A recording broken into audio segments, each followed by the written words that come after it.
aka leg day, is in detention. He had to go to sleep. Do either of you feel like doing the recap? You want me to do it today? You want a freebie? I will do it. Okay. Yeah. If you do it, you can have the inspo as usual. Okay. Oh shit. Okay. I'll try to recall and look at my janky notes. What happened? Okay. Episode 103 of Ioth Academy. We were in the old Shadow Realm when Shadow Mommy popped up and then basically was like, hey, this is my realm, this is my domain. Asked for our names, which we kinda told, like some last names, some shortenings of names, kind of scared if she was a fey creature, but told us that her name was it Lurkel? Was it? Yeah. Yeah, close enough. Yeah, something like that. And she was not actually real. She was a shadow creature and wanted to be real, so wanted some blood. And Garnet kind of convinced her to be okay with one of her summons bloods, which made a deal for some like white devil infernal creature that had a lot of blood for her to eventually consume. But when we were trying to kind of cross Athlor's rainbow bridge to get to her, we were attacked by some invisible fox man who was in the abyss below us, tried to cast some suggestion spells, get Garnet to throw her book down into that abyss, and Athlor for the quill, which he did actually drop the quill, and Garnet quick thinking, quick reflexes, saved it. Summoned another very, very large creature to see this actual fox man, kind of pointing down into the abyss where he was. But we crossed, and then Garnet summoned the devil for Shadow Mommy to feast on, and then said, okay, deal's done, deal's good, went invisible herself, and then we passed through to the Shadow Gyre, where we located the sage's lantern via a scroll of locate object, followed a kind of very strange path into the Shadow Gyre, and eventually felt the Herald's presence, in which we summoned Wurrenwa to deal with him. Athlor, I think it's why Athlor's uncle contacted him briefly. It's basically like, hey, what the fuck? And Athlor was like, I'm my own man. Heck you, kind of stuff. And Athlor's uncle was like, I failed you. I was very disappointed, but yeah. Then as we were getting the sage, we reduced her, gated on out of there. But as we were leaving, the Herald said some spooky words, almost like a curse. It seemed like some like what you've taken from me, you'll give again on flesh and blood and something, and some like 3 cups, 3 salt harvests reap, and 3 broken swords. And yeah, he was like, basically, we'll fucking see each other again, monk ass. But we got Particular back. set of skills. Yeah, looking ass. I do know who you are. I do know where you live. Harold was kind of pissed. We got back to Ioth Academy, caught the sage and Sventisco up on everything, and we kind of go back to being students for a little bit, strangely enough. First time in a while. Thor checked with artificers. Garnet delivered some sweets to Cyrus. Mantra had a little dinner with Sven. And then Mantra and Athalor found Elozrin being kind of sussy in the Tarsamore library, working on his high magic and studying magic arts for his little important destiny. He seemed very mellowed out, very kind of weird, but then Garnet had a little chat, I think with Inaros. And we all work on the project for a little gift to Brontha that Athalor proposed way back. And I believe completed it, or at least made some really good progress on it. And then to end the session, was it Mia Hethel was his name? Told Athalor wanted to have a quick word in his office, and tells Athalor that his father is missing. And that's where we ended episode 103 of Ioth Academy. Thank you, Crowan. Inspo for you. Oh. So what should our order of operations be? Should it be stars and wishes, or should it be episode titles first, since we added that as a segment? I'm so bad at titles of anything, so I don't know. Stars and wishes. Okay, we'll do stars and wishes. Crowan, let's start with you. Okay. Stars and wishes. Oh god. It's kind of a chill episode. Not gonna lie. Yeah, it was chill. I think resolving the potential conflict with Shadow Mommy in not actual battle, but making a deal, and that kind of working out and us getting past it. You know, we didn't just solve problems with violence, and that's pretty cool. And I'm sure it won't have any implications of the future at all. It'll be perfectly okay with this shadow creature being a real thing and being able to escape the Shadow Realm. And then Wish, find out what the fuck the Herald was talking about. That spooky fucking curse type thing. Like, what is that about? It means something. I wish to figure out what the fuck it means. Yep. That's me. All right, Levin. Hey, first off, thank you for joining us on the road.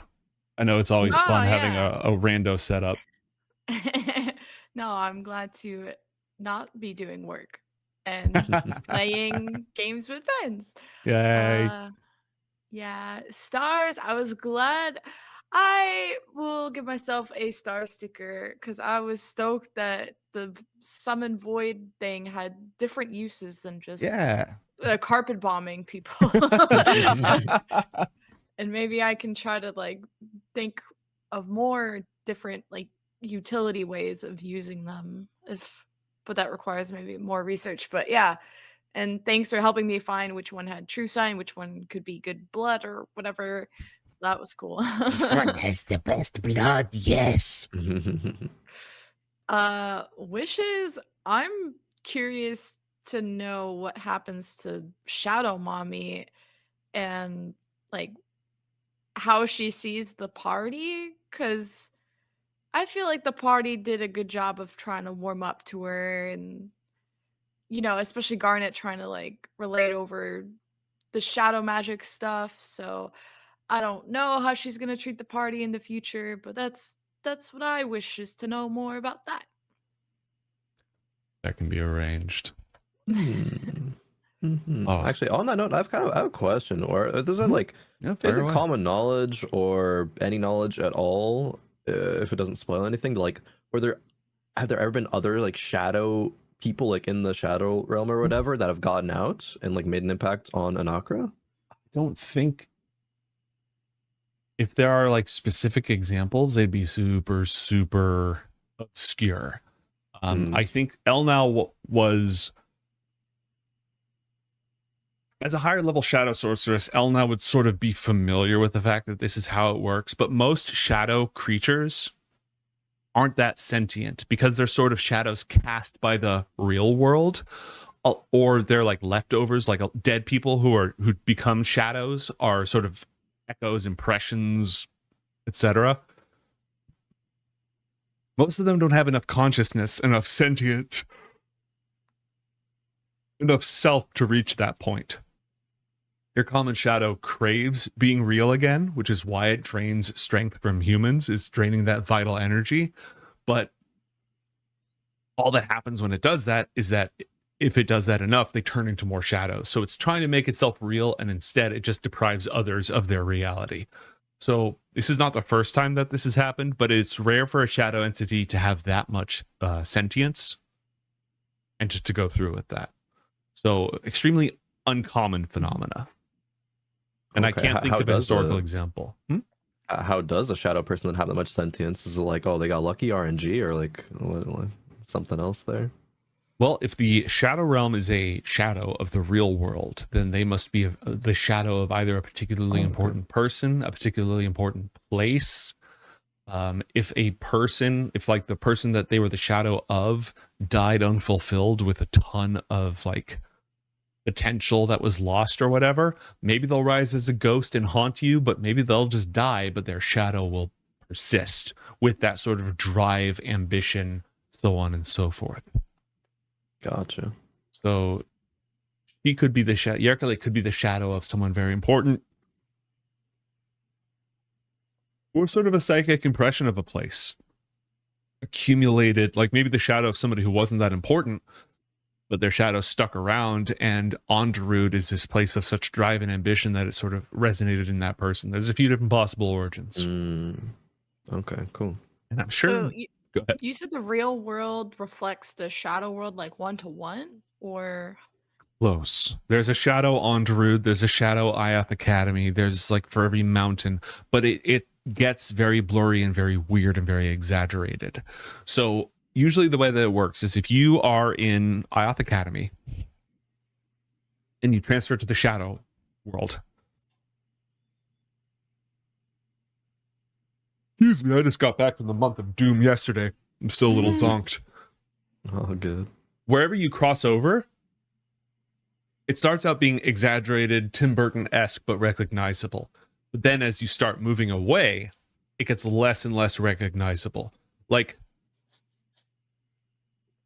let's take Brontha and Ioth Academy as examples, right? You enter the Shadow Realm in Brontha, you're in the Shadow version of Brontha. You enter the Shadow Realm in Ioth Academy, you're in the Shadow Realm of Ioth Academy. Between the two, there are other things, but there's also a lot of open desert. So if you enter the Shadow Realm in Ioth Academy and then you travel to Brontha, the further you get from your entry point, the more weird and the less the area you're in is going to accurately reflect the real world. So if you enter in Ioth Academy and then travel halfway there, you're going to be in some bizarre shadow desert. If you enter in Brontha and you make the same distance when you get to the middle, it will not be the same. Even though it's equidistant between the two, because it's further from your origin point, reality and the shadows and stuff that get cast, they get distorted. It's not going to look the same going that way. And if you enter the Shadow Realm in between those two places, it's not going to look the same as either of those crossings, because entering there is going to make that place much more reflective or close to the real version of that place. so how does how do the shadow people in the shadow plane know what's happening in the real world? They shouldn't, except that events in that side can sometimes, like if a city gets destroyed in the real world, the shadow of that city becomes even more of a ruin. It's going to change the shadow plane because it just continues to be a shadow cast by the real world. But specific individual events and stuff should be very difficult for an entity to be aware of. So like how Shadow Mommy knew that El now blew up a mountain. Mm-hmm. She's not supposed to know that, or that's very weird it's that she knows that? It's unusual for her to know that, but keep in mind that El now, in addition to void magic, also uses shadow magic, which means that her powers affect both worlds. Shadow magic draws on because you know how I've said that shadow is sort of like the contrast, right? So one example is dawn, void, shadow is in the middle. When you're casting shadow magic, you're relying on the power of the paradox between the two, and that often is done by drawing from the plane of shadows. So when you cast shadow magic in the material world, it changes the shadow plane where you are. It causes changes and effects. So it is more reasonable for a sentient shadow entity to know about the deeds of Master El now than it would be for her to know about, say, Untermaler. Okay. Makes sense. Anything else? I just looked at Twitter briefly, and like they liked a post from 2 years ago by Veep that like you tweeted, Gnomes, the whole like that riddle thingy that the Herald said. So this is like a long-term thing and has been said before, huh? I'm just seeing Damn. it. I'll link it in our I'll link it in our backstage Oh. thing. Hold on. Oh, What the heck? Damn, you got Damn. exposed. the tinfoil. The tinfoil is strong right now. Holy crap. Monka, That's a good catch. Like Beef's art says, lol, don't worry about it. Wait, I'm worrying about it. I've got to set up the tension so I can bring things up on screen. I still don't have that set up. I'll do that for like next episode. Oh man. I'll link it in chat too. This one. Oh god, never mind. Chatbot said fuck me. Oh, you're not permitted? I'll do it. I should VIP you. Where does the shadow abyss go? What shadow abyss? Like if we were to fall off the bridge into the abyss, or Deep drop shadows. one of our items. You might just vanish into darkness, never to return. You might appear somewhere else entirely. You might be swarmed by shadows that drain you of your life. Oh, okay. You might end up in the underworld if you're lucky. Hate that.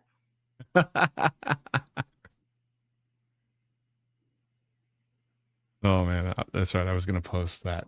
God So damn. is it not weird that Fae are in the shadow plane? Because I always thought Fae were like in their Fae world or Fae plane or something. It is unusual. It is definitely unusual. Shadow Fae are a documented phenomena, but they don't fit nicely into the whole Seelie, unseelie court business. I guess the most likely thing would be a Shadow Fae is the shadow of a powerful Fae being or powerful Fae entities. You can almost think, if you're going with the traditional D&D cosmology, which Anakra is that, but just, cooked in different directions.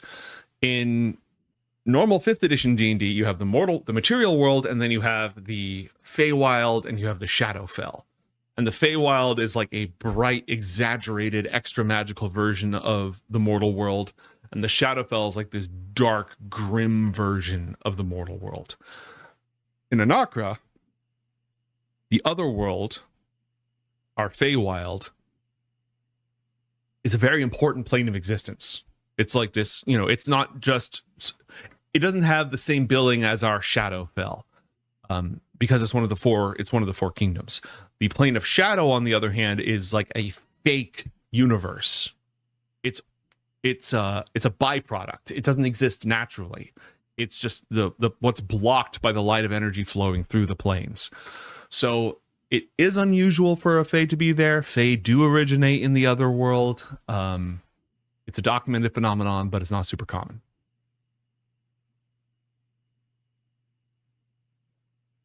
Also, I guess like an additional wish would be to like figure out what's going on with Garnet and the mom. Because the more I think about it, the more I think Garnet's pissed at her. But the more she's trying to like ignore the situation. But I don't know how she's feeling, because why does Spymaster Seer care and know things? So yeah.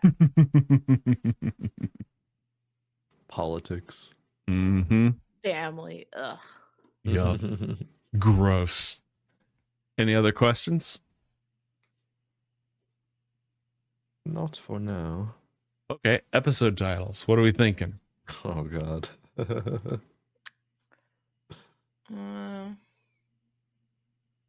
yeah, didn't we say something about the Herald's ass?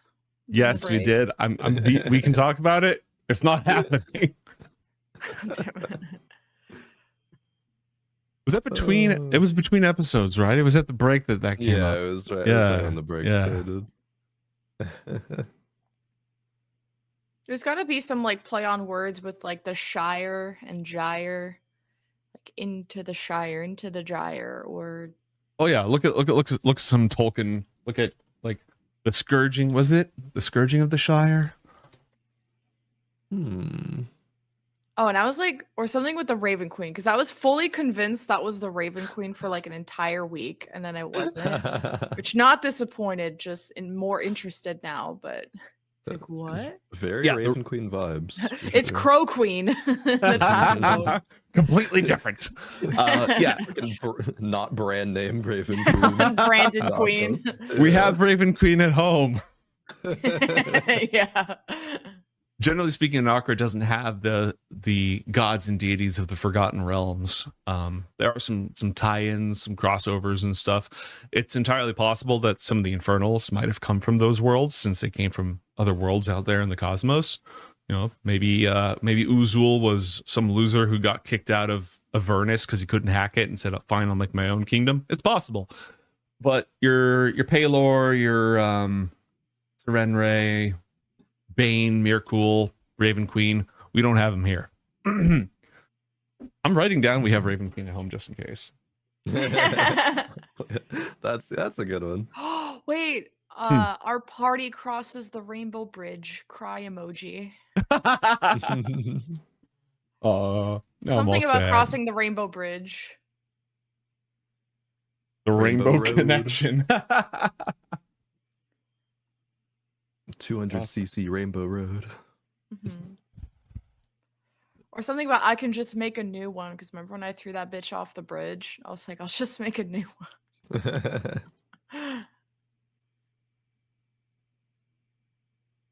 Sound of silence. Hello, darkness, my old friend. Ah, the Crow Queen likes her meat raw because she ate something today. Yeah. That is still what she is giving a bit of like a Starion vibes. She's still a bit vampire-y. I thought she was just gonna like, I don't know, take over the vessel or something. I didn't know she was gonna just like vampire Dracula suck it, you know, like. Oh, she didn't like pierce it, and she didn't drink it from his neck. It's like she punctured the wine bag before she drank it. You know, she was playing slap the bag. Oh. Like he was standing up here, and she cut his throat, and then Very stand. She only wanted a few drops, so she got all that. Well, here's the thing. She would have taken a few drops, but you gave her the option, so she took more. That's Does true. that make a difference in Yes. her little? Oh. I would imagine so. So she needed that vital energy, that life essence, to become real. If she had taken it from one of you, that would affect her new reality. It's very different to take it from a rune-carved tiefling or a recently created twilight elf or a void-corrupted Zalarian Azamar. Like, whatever that essence that she took would sort of shape her new reality. And she drank... She is going to be evil now.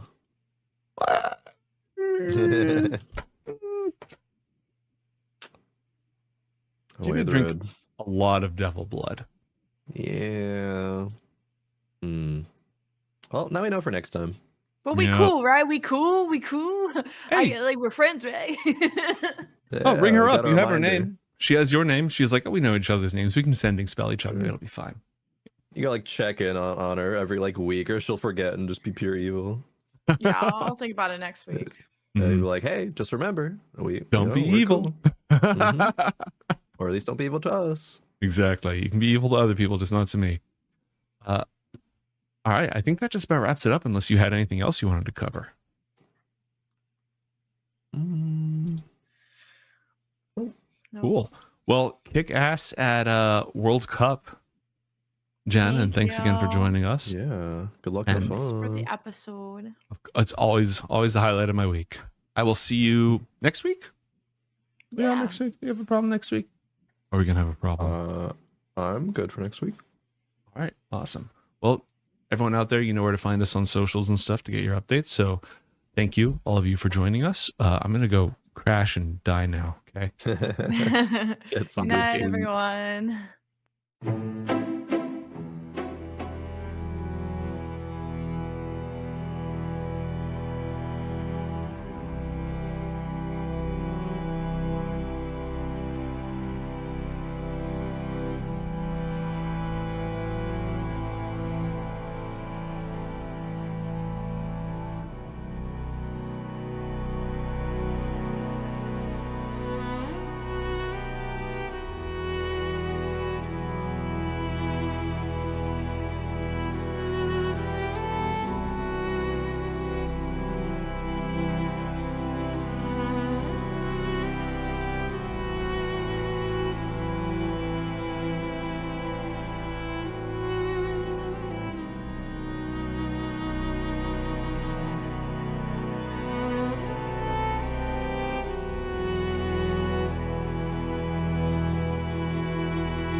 Welcome back to the greatest institute of magical learning in the Four Kingdoms. I'm Tormented by Gnomes, your game master, joined on Ioth Academy episode 104 by Crowan, Leg Day, and Lemon Kiwi.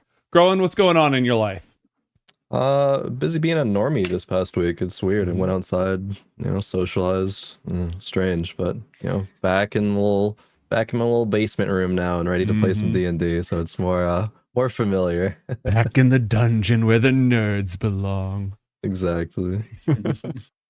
Legs, how you be? What do? I was also dragged out of my dank cave of for a wedding, which was I felt myself mortified as I couldn't recognize the faces of some of my old school friends. It's been like 12 years. That's completely normal. Oh man. It's been a real long time. But now I'm back in the safety of the darkness where the nerds belong. So life's good. Magnificent. Lemon, what's new with you?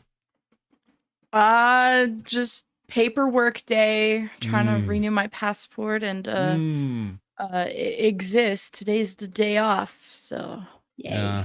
Yeah. I need to do a paperwork day. I need to get Streamloots money out to y'all. Speaking of Streamloots, Allowance.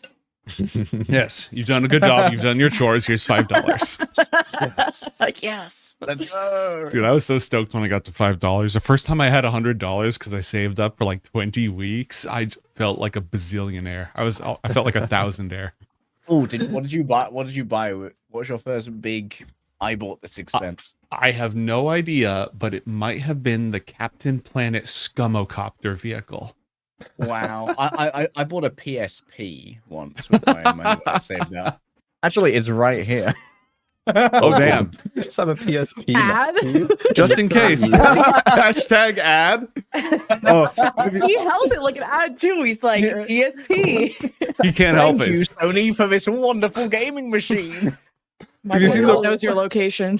The Pro ZD video where he answers the phone and then he's like, "This is what happens when chat like looks for mistakes," and they say, "That's not a phone, that's a PSP." You're right. Looks like I'm going to liar's jail.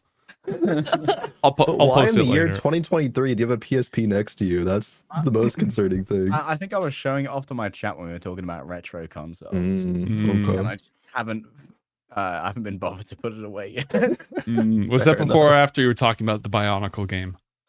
I think before the Bionicle game. I was showing off some esoteric things I have.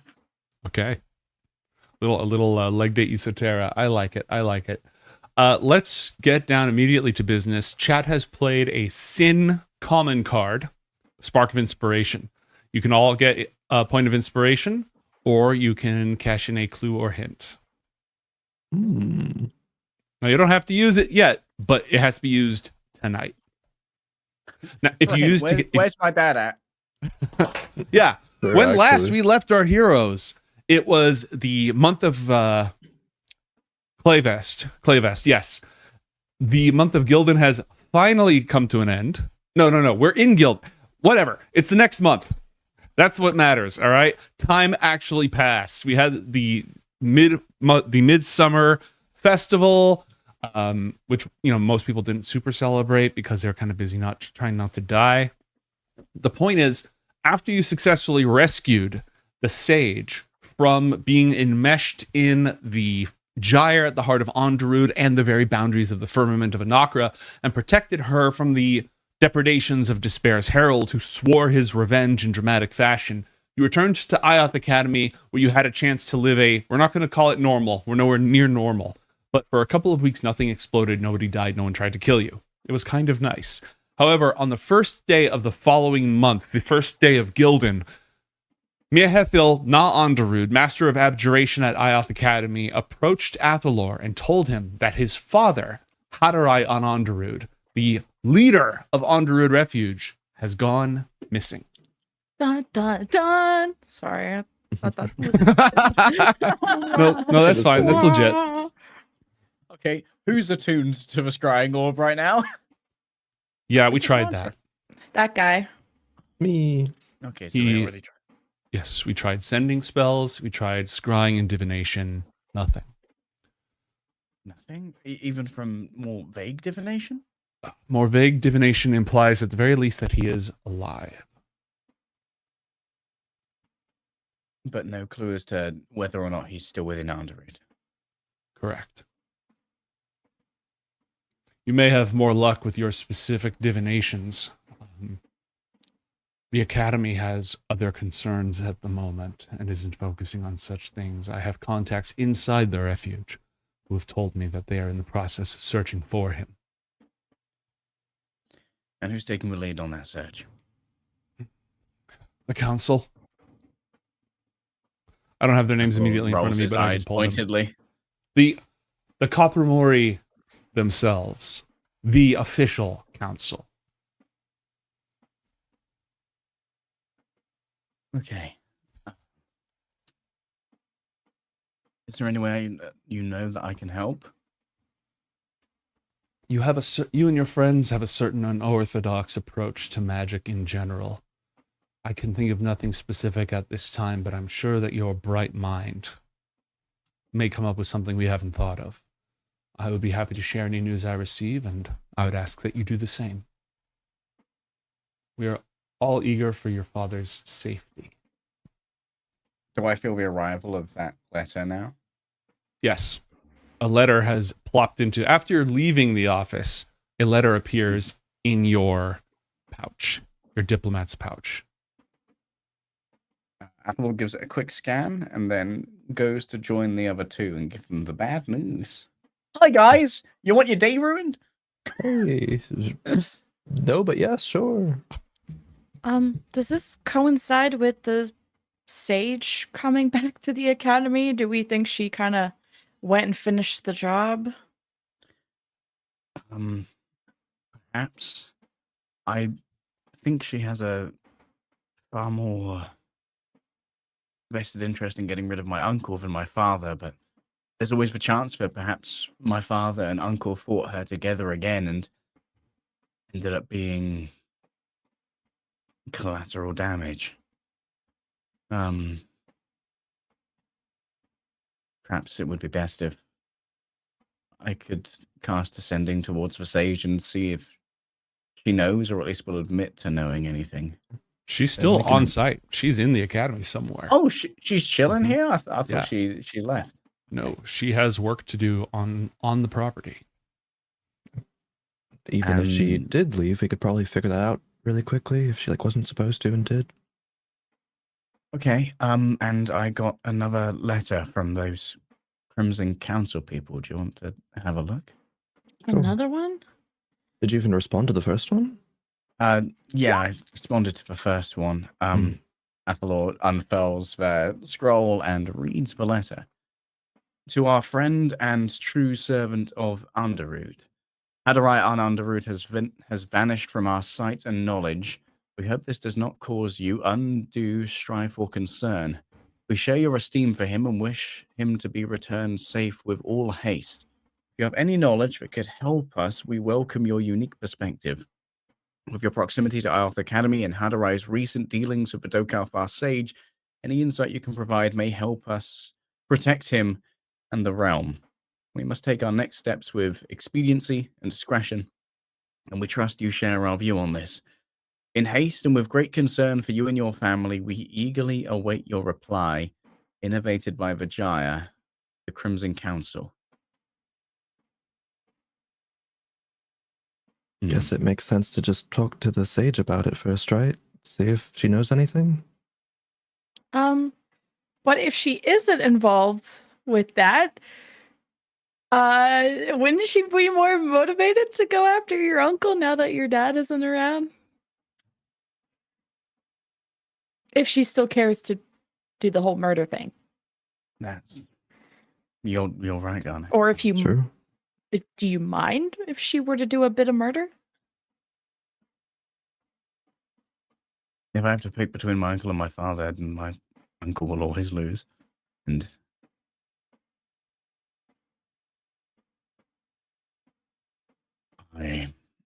if there's a chance that it leads to my father, then I'm willing to take that risk. My uncle is a risk both to my family politically and to all of you generally. So what maybe will be. Can we go find her? Sure. I get Scooby-Doo to the spy. Do-do-do-do-do. After some searching, knocking on doors, and asking around, the sage is roused from her current meditations and rises gracefully from the floor, walks across the chamber that she has occupied, and opens the door, ushering the three of you in. The light of her lantern glows as she has set it down on the table inside this chamber. It casts light all over the room that looks as if that light is passing through rippling water, even though there is none. As soon as the three of you enter, she shuts the door, and you feel the magical equivalent of a plane pressurizing. When you notice that sort of change with your ears and such, but this is not a physical change. This is an arcane change, signifying the private sanctum and other defensive spells that have sealed this room from scrying and intervention. My father's gone missing. Yes. I was wondering if you would have any insight. Not yet. You already Yeah. knew? Yes. How did you find out? Some of my own power has been dedicated to keeping tabs on Hatterai for reasons that I'm sure you can understand.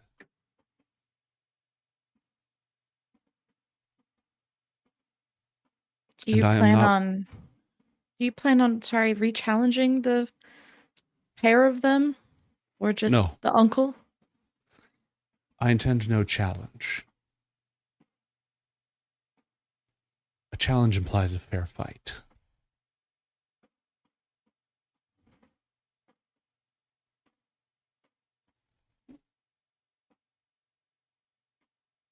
Have your sources told you anything about a faction called the Crimson Council? No. Athalor shows her the pair of letters. Mm-hmm. She reads them swiftly, her face as inscrutable as always. Gives it some careful thought. Looks over the contents of the letters again as if burning the words into her mind. Asks you a few questions about the time, the timing of the arrivals of this.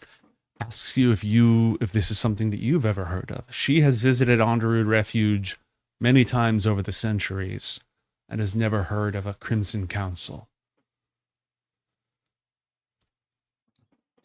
No, I've never heard of it either, and their symbology seems at least antithetical to classical Underudi. We don't use much red. Could No. I make a calligrapher's supplies check to tell if the author is the same between the two letters?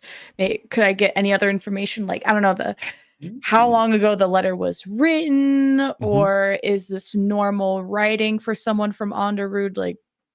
Whatever. Do a calligraphy tools check with intelligence.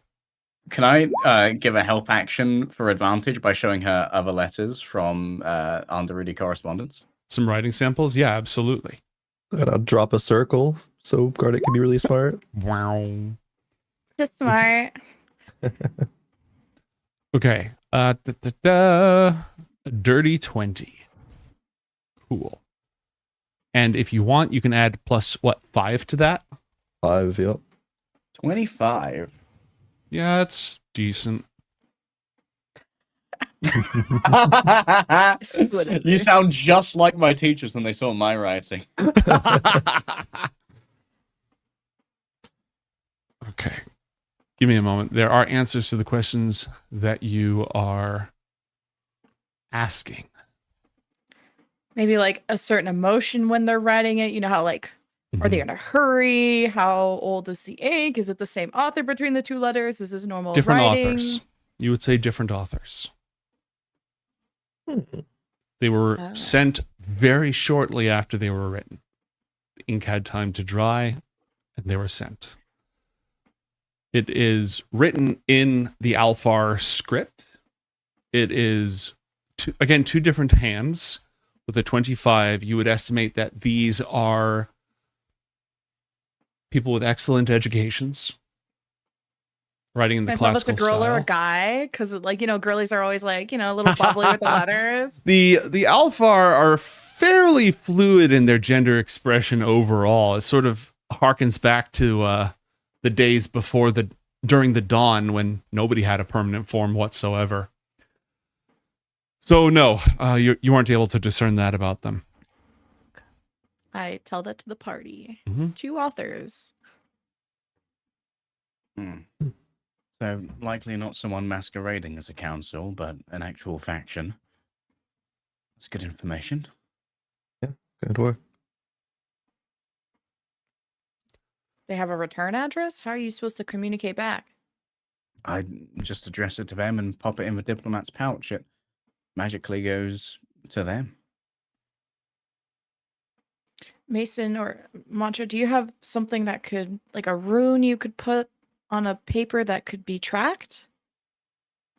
I tried learning one. I don't have one specifically though. Scrying, I believe, works on people and places, but not on things. I'm looking it up. Not to say that the tracking idea won't work. I'm just seeing if it can work as written, just with scrying. You can't just locate object on a letter that you've written. So here's the thing about locate object. It has a range of 1,000 feet. Oh. It's likely you're going to need a more powerful divination spell or some custom magic in order to accomplish this. The magical theory is sound. I just don't know if there's an out-of-the-box solution for this. Would it, if you'd allow it? Yes! Let's go, Mantra. Do it.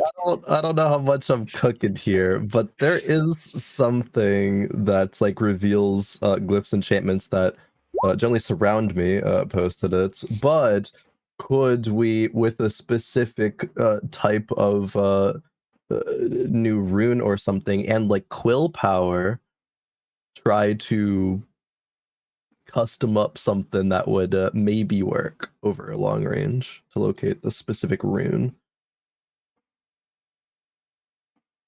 I'm muted. +1 experience. That is possible, but it will require some research and development. If we Okay. can scry living things, Mhm. is there a world where we could theory craft an ink golem?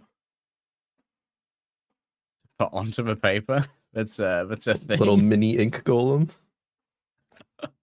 Somewhere in my collection. Okay, here we go. An inkling. Let's see. I have stats for an inkling, and I have stats for an ooze, an ink guardian ooze. I think, yeah, ink guardians just eat people. Oh, okay. Don't want that one. An inkling can be trained to search out a rival's books and bring back knowledge. Inklings are created normally when dormant magic sparks to life in a long unused spell book. It's sort of an emergent property. It can take on any height it wishes, any form it wishes. It rarely exceeds a height and width of 6 inches. And what are their specials? Let's see. If they spend 24 hours with a spell book or a spell scroll, they can learn the magic of a second level or lower spell, erasing and absorbing all the ink in the magic. Yeah, so it might be kind of like sending them a parasite bomb if you do this. And so that would, again, probably take some R&D to create one that is not going to do that. But again, if we wrote it down with some of Mantra's R&D runes to try and characterize it. Yeah, you could create a creature that's just barely enough of a creature to be a target for scrying, and that's just it. make a flat fuck Freddy who's millimeters tall. Mm-hmm. Could I make Una into a spider that fits into an envelope? Did he send the spiders? Oh Because man. then we could sending scroll Una once they're out of the envelope to be like, where you at? Yeah, Do I have to? True. How does the diplomat's pouch work? Do I just put in the letter? Because I got an envelope, right? Or like a scroll? All right, I got to open a different book for this one. Give me Oh, a easily. second. If it's a scroll, then the spider could easily just be like in the just hole, pop- chilling. pop him in the middle. I need to see Yeah. if the diplomat's pouch will relay such things. Strongholds and followers. Let's see here. Let's crack this book open. Oh, we are cooking. Team Ioth Academy returns to the cookmobile. Doodly-doodly-doo. Items. New items. Codices. Do. More of that. Artifacts. Diplomat's pouch. Okay. So, a letter placed in this pouch addressed to someone who owns another diplomat's pouch disappears, and the recipient listed in the letter finds a copy of it in their pouch. A letter can be listed to multiple recipients with a diplomat's pouch. So if you write one letter and then address it to multiple people, the letter is destroyed and copies are created for all the recipients. So you cannot use this to send them a virus, unfortunately. Mhm. So no ink golem or Una spider, but the Mhm. rune thing could still work. The rune can work. So here's the thing. It's going to send a copy, Yeah. which means it's not going to be the original rune. Oh, Which does that matter? means, yes, because you Okay. won't be able to rely on anything except the physical shape of the rune. The rune isn't going to transfer with any magic imbued into it.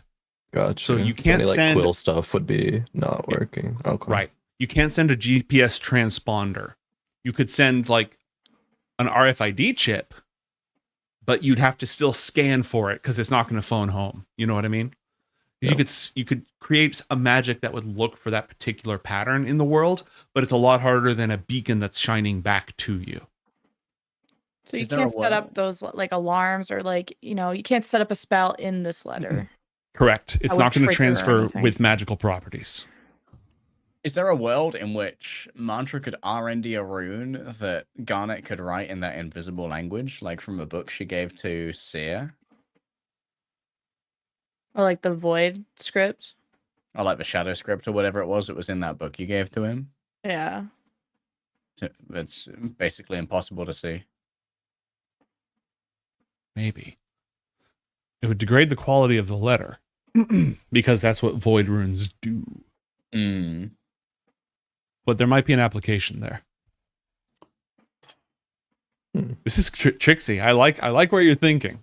I'm not trying to shut you down. It's just, the item is the item. Mm-hmm. Finding out who the Crimson Council are at the moment is of secondary concern to finding my father. And I guess if he's gone, that likely means he's been taken rather than him having run off by himself. He would have been busy politicking on his medical leave. Looting of the most likely family. Do they know if your uncle is also missing? Does anyone keep track of him as well? Or if your dad is the only one?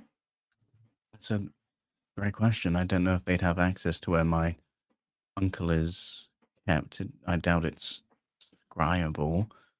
That's given what I saw of my father's little oubliette down there, likely unable to scry. Okay.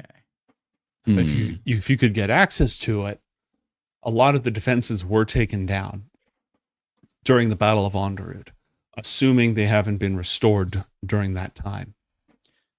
I mean, perhaps worth quickly giving it 10 minutes, Mantra, to see if you can scry Lamriel on Underroot. Might as well try. I've already tried several times. What about the other people who were there? Which other people? The ones who were being kept there Ah, yes. There's a private sanctum spell on the laboratory. I doubt he would have been able to keep Lamriel hidden for so many years without it. And you didn't end up dispelling that. I was slightly distracted. I can't recall how many layers of defenses I actually destroyed. And as I said, it's possible that they've been restored since then. Do you think there's a possibility this could be a trap to lure Athalor back to Onderood and make contact? Although I don't think they'd have any troubles coming here, but I doubt they want to leave Onderood.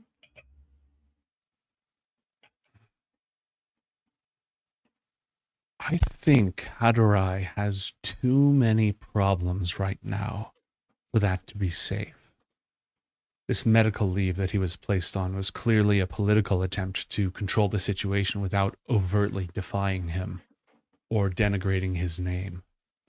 His situation was already extremely fragile. If he tried to set a trap for you to lure you back, I doubt he'd be able to do it on his terms, not in Onderood.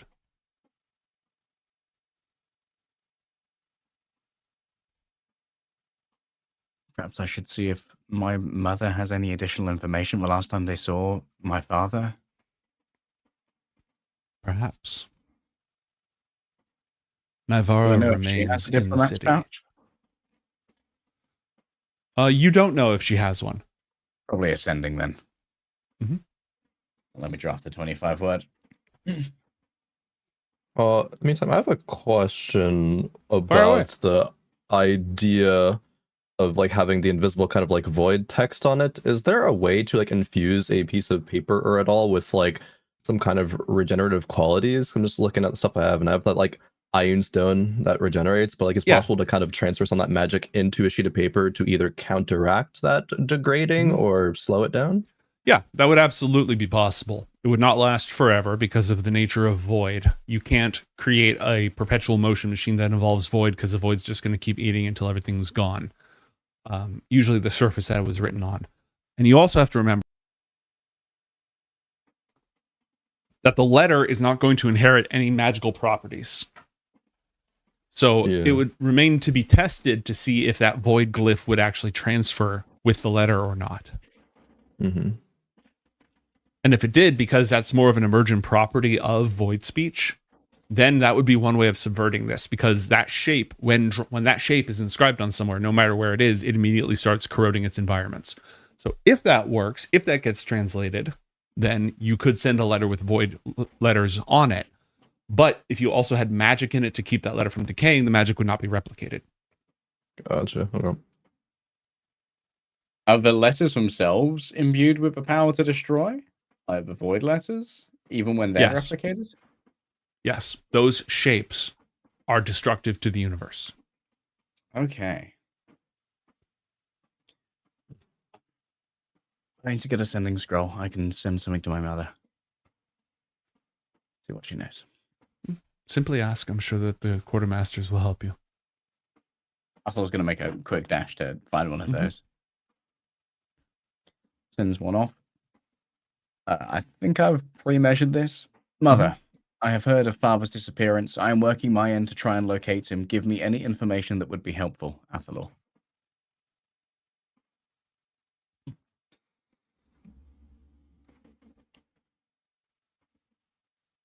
Athalor, I don't have any information that would be helpful.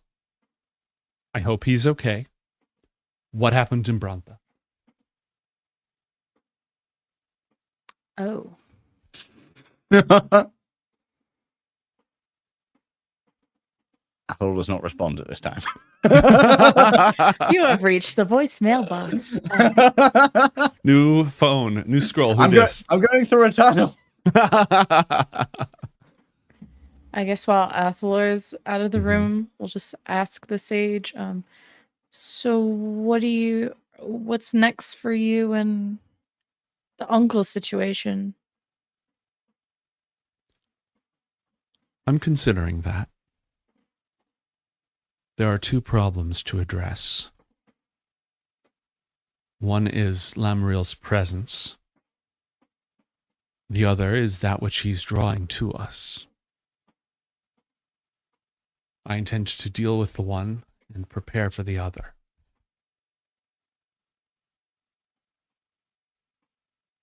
If Lamriel is thwarted, then I believe we have time.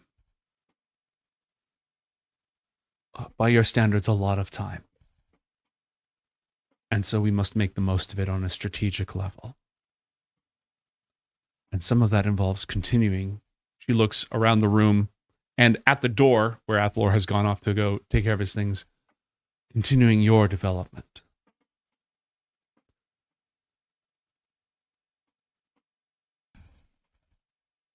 Okay. Well, if we can help, let us know. You can help by continuing to grow. When the day comes that you are needed, you must be ready.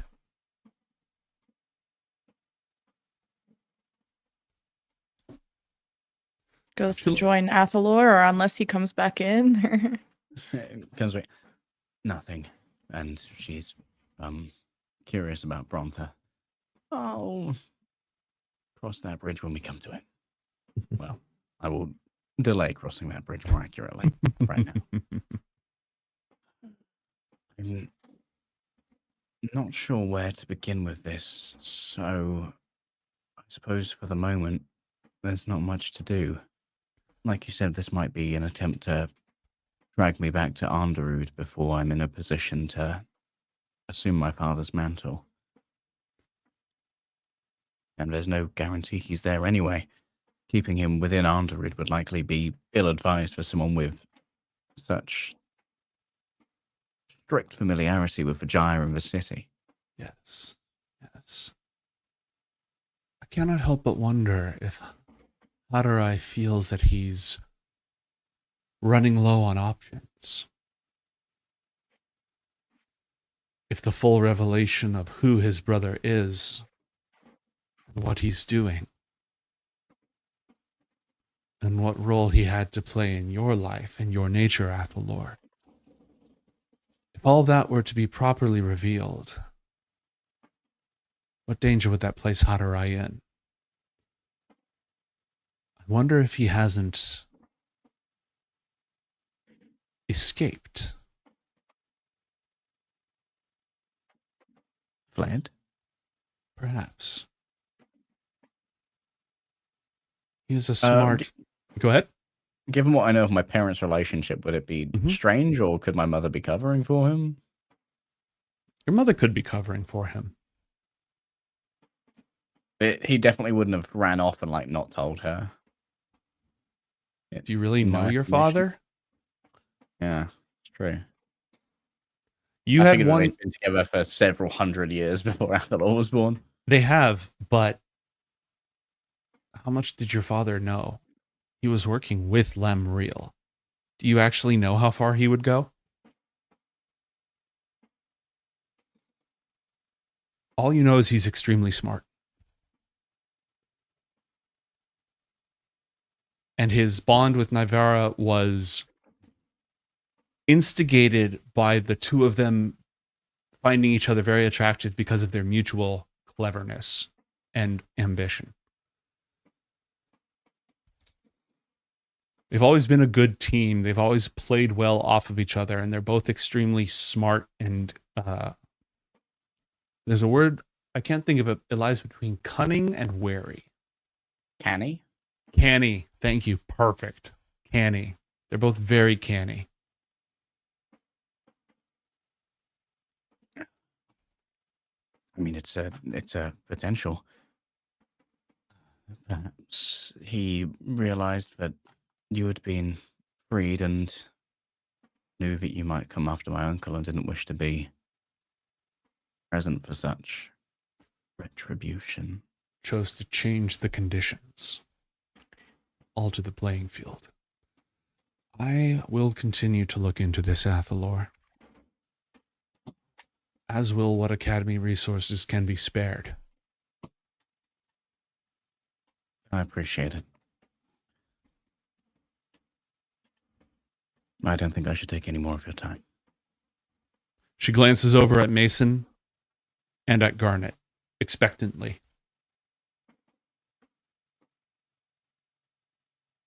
After a moment's silence, she nods, gracefully, almost floats down to the floor, and shuts her eyes as she resumes a meditative posture. My dad's been missing already, so we're good on my part. She opens her eyes Gonna again. go. Sorry. Continue. I calmly and quietly walks out of the room to not disturb her. Just knocks watches- over a vase on the way out. Oh, sorry. Sorry. She watches you until you leave, and then goes back to it. Sorry, we don't know anything about your parents' mantra.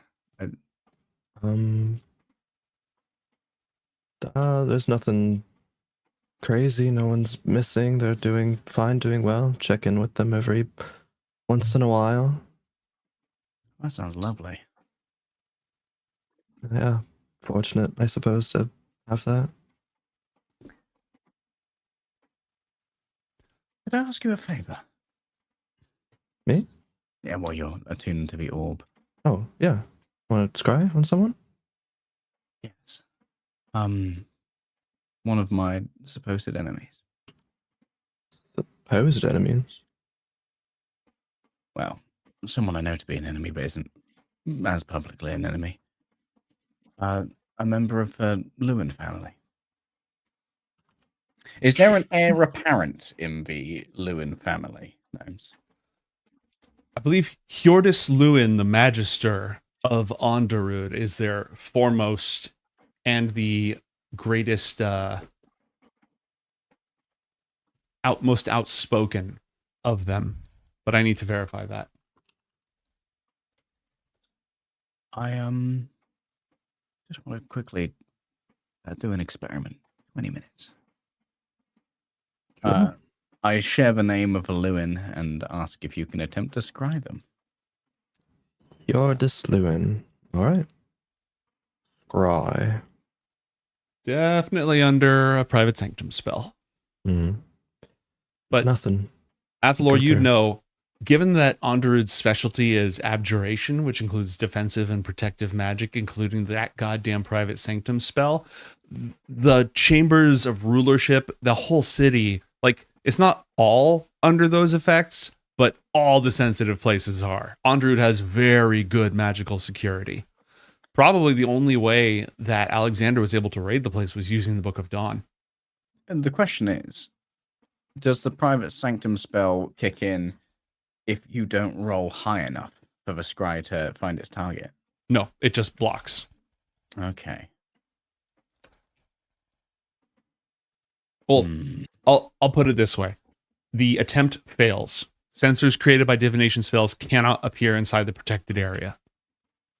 Mhm. So they don't even make the saving throw in the first place. It just doesn't work. And we can scry people and places. Correct. Mantra doesn't know where the House of Lewin is. Correct. Nope. Could That you, said, it's a safe guess. They've got Good. magical defenses as well. Maybe you could post up somewhere like, far away, out of range of it. yeah. but- Athlor's doing some triangulation. Right. Just, Hmm. could you try the House of Lewin? Doesn't have to be inside, just around. Sure. Athlor Yeah. very deliberately gives him no information as to where it could be. Yeah. Instead of targeting a creature, you can choose a location you have seen before as the target of this spell. Oh, I need to have seen it. Ah, I okay. cannot. Mhm. Mm-hmm. Damn. Cannot do that one. I mean, you can take an hour to attune to the orb, right? And if you want to do it. I suppose I could try it later. I would have seen the house. Yeah. Okay. I have Pass the 3 orb over. Cool. All right. We have a free hour while I attune to this. Garnet and Mantra, how do you want to spend that time?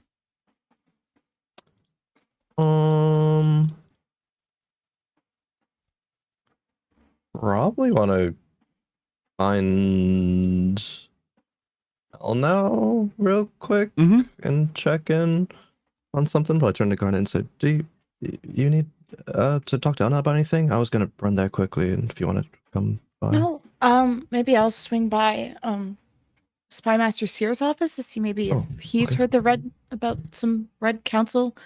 That's a Remember, good idea. you'll have to hop over to Brontha to do that. Yeah. I'll be Quick little hour trip. Hop, skip, and a jump. a little zip zip. Mhm. Ah, The wonders of magic. Okay. All right, meet back up in an hour. All right.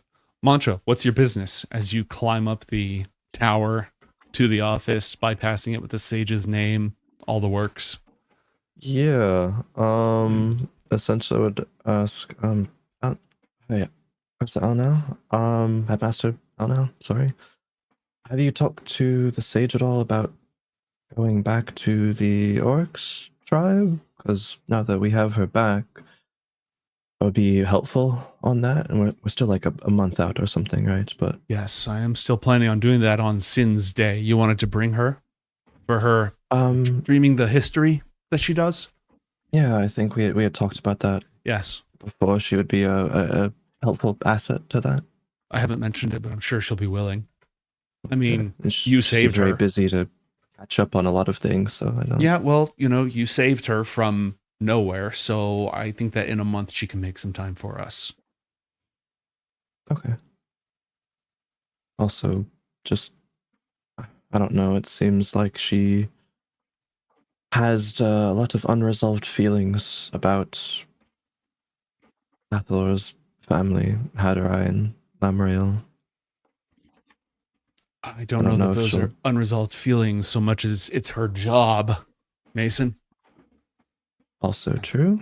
I've seen her full report. She's talked to me about Lamriel and about whatever's out there that was tied to Athalor by a string. So I think that her concerns are justified. Besides, she's been around for thousands of years. I doubt this imprisoning her at the edge of the universe thing even registers as a grudge. Mm. That makes sense. She's still willing to deal with us after what happened to Ioth in the Book of Dawn, then I highly doubt that this is personal. Has she talked to you at all about that? After what happened to Ioth and still being here working with the Academy?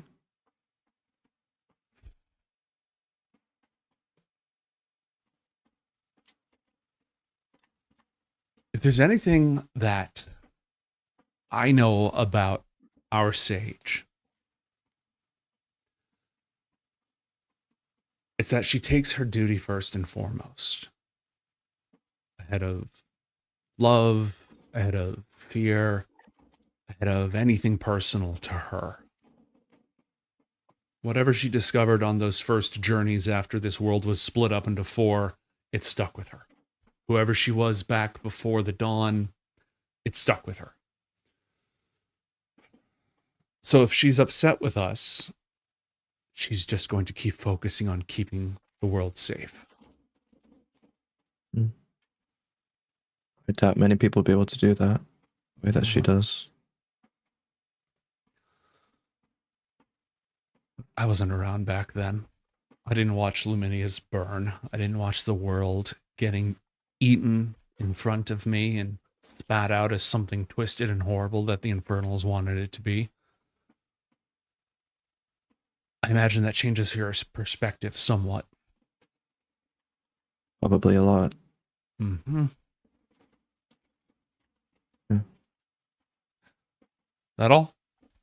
Yeah, it is. Okay. Just wanted to check in. Now I know you said before to That's just not focus all. on. Yeah, sorry. I was and then it wasn't. I have time. It's fine. It's fine. I just you said before to focus on the sage thing, but now that's over. Is there anything else that we should be focusing on? Studying magic.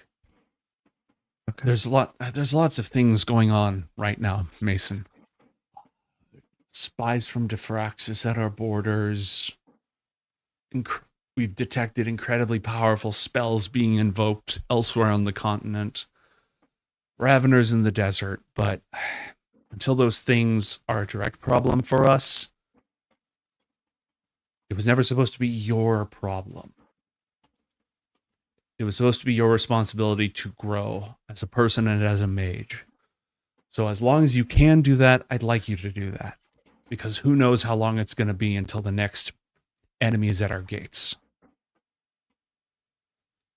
Okay. Yeah, I can do that.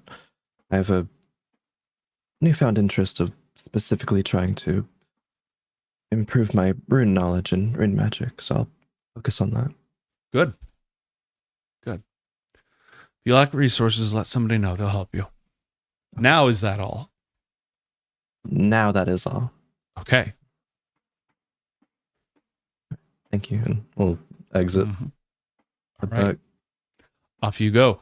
Garnet, you're going to, as you're making your way over, Hildegard bumps into you with a couple of sending stones in a nice bag. Oh, hey, thanks. Yep. Who do these go to? I mean, you and whoever else you wanted to. Oh, anyone?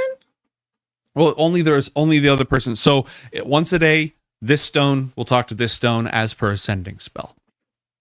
Whoa, cool. Thank you. Mhm.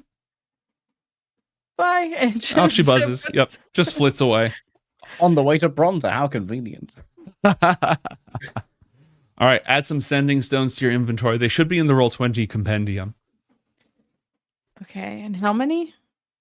One set of 2 sending stones. Thank you. Yeah, we'll zip on the Brontha. Mm-hmm. One of the conjurers. Yeah, it's an uncommon magic item. And they work once they're used. They can't be used till the next dawn. So it's a free one message a day, like your old school texting plans back when I had a Nokia. Yeah. You appear in Brontha, and because you appear inside their fortress, they're treating this as an official visit. So they're going to go ahead and you have an escort. They'll ask if there's anyone that you'd like to see, if there's anyone they should notify because they were not warned in advance, which is not a problem. It's simply meant that they didn't necessarily have a full welcome for you. What will you be requiring, blessed child? Is Spymaster Seer available? Spymaster. Well, there's nobody who operates under that particular title, blessed child. Sorry, what DM question? What's his title? I would have said the right title, but Yeah, that's fine. You said the right title. Yeah, no, he's totally available. They'll see you to him. They don't know if he's available, but they're sure he'll make time for you. what's his actual title? I That's wrote like it. unofficial. I wrote it somewhere, and it's some really bureaucratic thing. Comms Vice President of director. Intelligence. Yeah, Minister Yeah. of Communications. I think it doesn't have the word intelligence anywhere in there.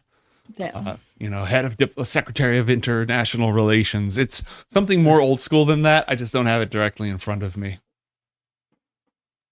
But yeah, sear will. It's SEAR, like seared like a steak. When you arrive at his chamber, there is a large cage outside of his chamber, surrounded by numerous guards.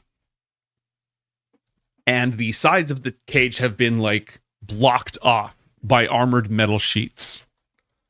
Something moves that smells bad, moves around inside, growling and snarling.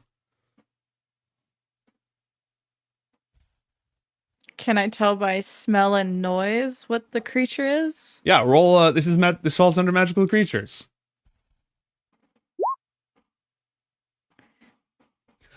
By the thwacking of multiple spikes against the wall and the occasional cuss words that you're hearing in common in a very deep, guttural, growling voice, that's a manticore. Ooh. It's a manticore again. A manticore is a beast with a vaguely humanoid head, the body of a lion, the wings of a dragon, a bristling mane, and its tail, it has a cluster of spikes on it that it can hurl at creatures. They are usually cruel. They love to eat sentient creatures, and they are sentient. Okay, well, A lion, but an asshole. Yeah, exactly. The Lion, the Witch, and the Audacity of this bitch. We'll knock on the door while keeping her Mhm. eye on the cage. Come in. All the guards who are standing around it, they like see you and they all immediately bow while not letting down their guard. Come in.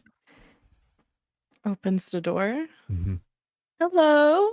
Seer is in his office. His feet are propped up on his desk, and he is reading a book. What's the title of the book? On the reproductive habits of manticores. He's a furry. What? Garnet, please close the door. Make yourself comfortable. Do you need anything? Closes the door. I have So a you- mulled wine here. It's a little spicy. I'm good. So you're interested in manicores now? It's beautiful. Well, no, you wouldn't have seen it. It's all locked up. No, they're fascinating. Absolutely just wonderful creatures. But why? Well, their sentience and malevolence makes them uniquely suited hunters, but they can be manipulated out of things. And you can pay them tribute or sacrifice to a certain degree. They're particularly apt to be subjugated by armies of Raveners, Iron Empire, etc., but they're not quite clever enough to escape from, well, me. As monstrosities, I'm curious about their origins. Were they the product of some infernal experimentation or mortal magic? Did they emerge somewhere in the world? But now I have one to study. Great. On your studies, have you Mhm. happened to come across something called the Crimson Council from Onderood? No? That's curious. Have you heard about Hatterai's disappearance? Oh, yeah, it's very concerning. Did you hear anything about why or how or where he is? No, he's covered his tracks quite nicely. I do know before he went missing, he was sending out lots and lots of letters and sending spells. He was keeping himself very busy. But unfortunately, I don't know who he was sending spells to. Did he look pressed or angry or Oh, just... I didn't get to see him, visit him in person. Well, you heard the vibes from your little secret people.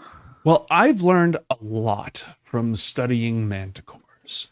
And a creature like that, when it's backed up into a corner, is going to turn and fight if that is the only option left to it. Hatterai's a lot smarter than a manticore. Do you think he ran away? I think he relocated. I think that as soon as it seemed like things were turning against him, and his enemies might get the better of him, he called in some favors, wrote up some pen pals, and I think one of them offered him a chance to crash on their couch. So where do you think he is? Well, he has a few different friends out here left and right. I'm sure that I could tell you if King Pothinus asked me to help you, which he did. He did. Well, I have a couple of theories. First off, during their wild days when the two boys were roaming around the world, Hatterai and Lamriel fell afoul of some Ithkin sorcerers and warlocks, but they were able to escape by setting a trap for them with the help of a powerful sorcerer from the Charir dragon tribe. He's a big chieftain now. Rimem Chogar? Rogar? It's around here somewhere. Anyways, he has a big friend who ended up being quite the figure over in the Charir tribe. Fascinating. Pure magocracy, those folks. And so it's possible that he's taken up refuge with them. I also happen to know that there were some personal and private communications between Kathramori Mor Hadarai on Onderud and King Estelar on Nenri. Henry. Mm-hmm. The Alfar refuges do try to stay close to each other, even though they have some rather abject cultural differences. Even the one that flies. What is he running from? Just this sage or just political tension or what? Yes, all of it. He wouldn't run. Onderud is the heart of his power. He's ruled and ruled well with the approval of the other big families for years and years and years. He wouldn't leave unless he was afraid he was going to lose that, or that wasn't going to be enough to keep him safe. So yes, the sage probably spooked him, but I think that he saw some other factors turning against him as well. This is all conjecture, of course. I haven't had the chance to have a conversation with him. He's not returning my messages. Okay, well, we'll continue investigating and let me know if you need help with manticores. I sure know a lot about them. Really? Well, do you have time to talk? Not right now, missing dad, thing. I'll forward you my study notes. Perfect. That'd be super helpful. And of course, if friend Athalor on Onderud happens to pick up anything, I'm sure it would help me corroborate my evidence and figure all this out. Sure. All right, see ya. We'll zip back. When you go out the door, the guards are like holding one of the metal plates in place, and you see several dents that have been stuck in it where the manticore flung its spikes against the wall. And it's saying things that I'm not going to repeat on stream to them in common. No, someone taught this manticore racial slurs. Gamer words, gamer words, gamer words. I'll send a message to the manticore and say, if you don't calm down, they're gonna eat you. Not if I eat them first, weak, pathetic little.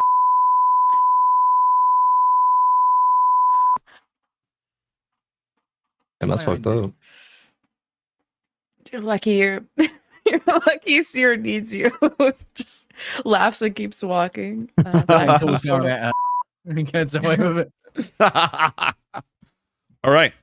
You return, and by the time that you have returned, Athalor, you have managed to attune to the orb. Did you have to unattune to something? As long as you don't get jumped in the next hour or two, it probably won't matter, but, it could always happen. Yeah, I probably had to unattune. Cool. And I'm going to have you roll 4d6 for me, please. Oh, bloody hell. Okay. Times 10. Oh. 110. All right. You add that much gold to your inventory. That has been removed from the general abstraction of Ioth's treasure, 20% of Ioth's treasure into reality, thanks to a card played by Mama Shimada. Okay, I've unattuned from the Ring of Mind Shielding. Okay. And Athalor is just going to use the orb to try and scry generally on the area above House Lewin. Mm-hmm. Let me look at the scrying spell again real quick. Ooh. Someone has played the common Uzul card, Victory at Any Cost.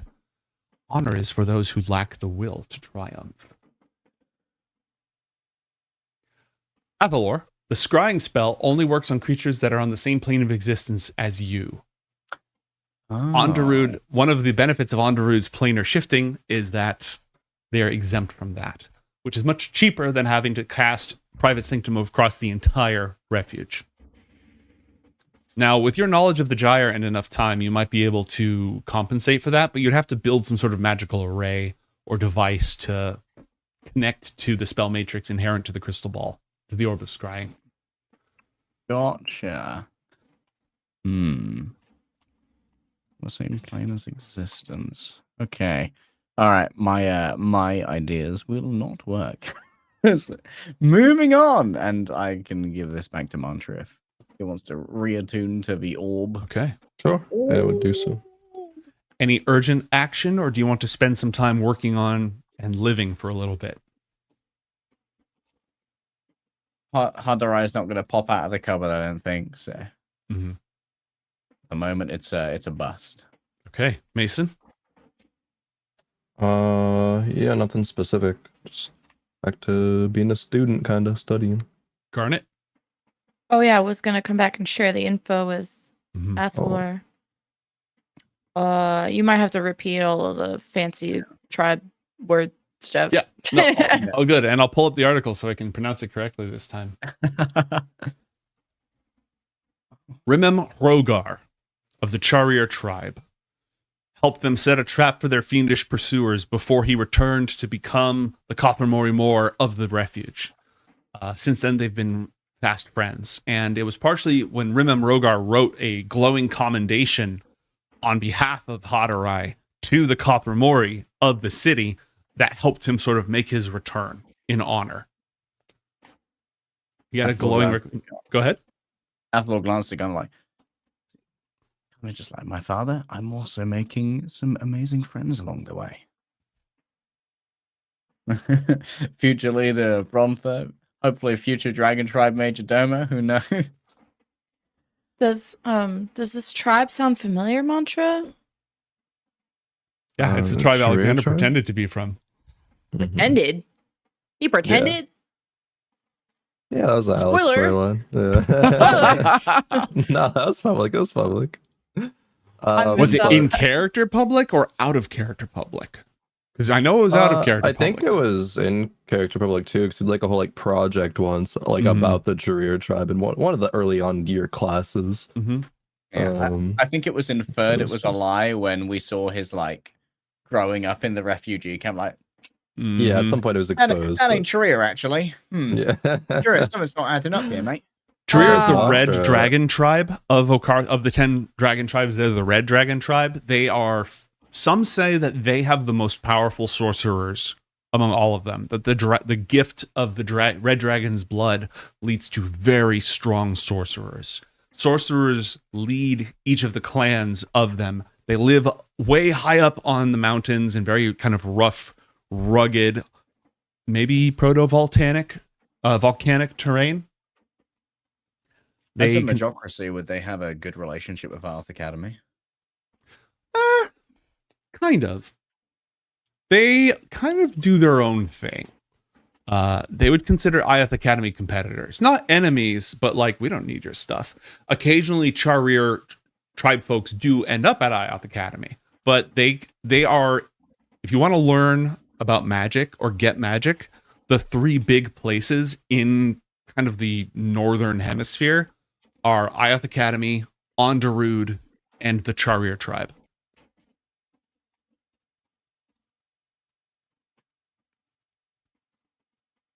Reputation is key to them.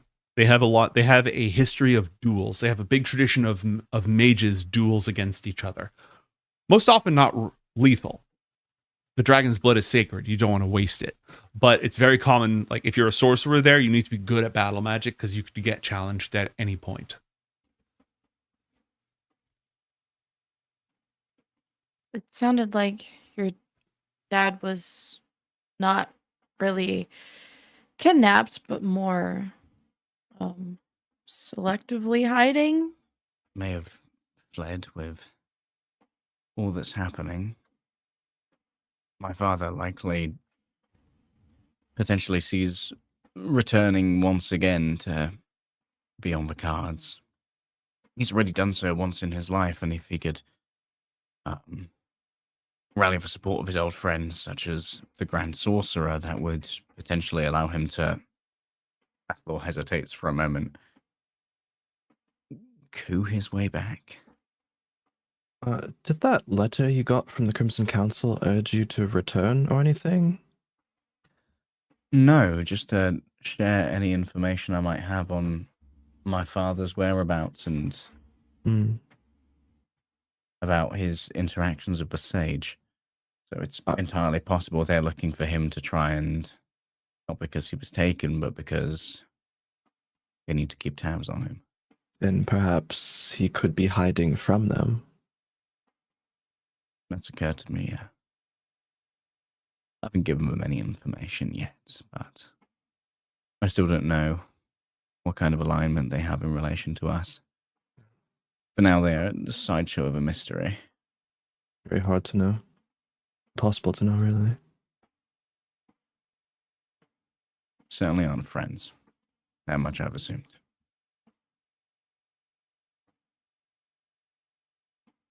I take it your tribe doesn't have incredibly strong diplomatic ties to Vacheria. I don't think so, but Gnomes, is there any? There- It seemed like would know about each other, but not like anything. So the main Okay. thing that they would have in common is that there's really two groups of dragon tribes. One group is Bethotlo, Canar, Vudazon, and Danox. They're all pretty close to Ioth Academy. They're separated from the other ones, which are more up to the northeast. And that cluster includes Charir and Arix, who have a lot of border in common between the two of them. The two tribes are very different in terms of their values, their way of life. Arix cares a lot about contemplation, understanding the self, and justice. They care a lot about the idea of fairness and justice and right and wrong. The Charir tribe cares a lot about reputation, magical power, that kind of stuff. So there are some cultural differences that are pretty significant between the two.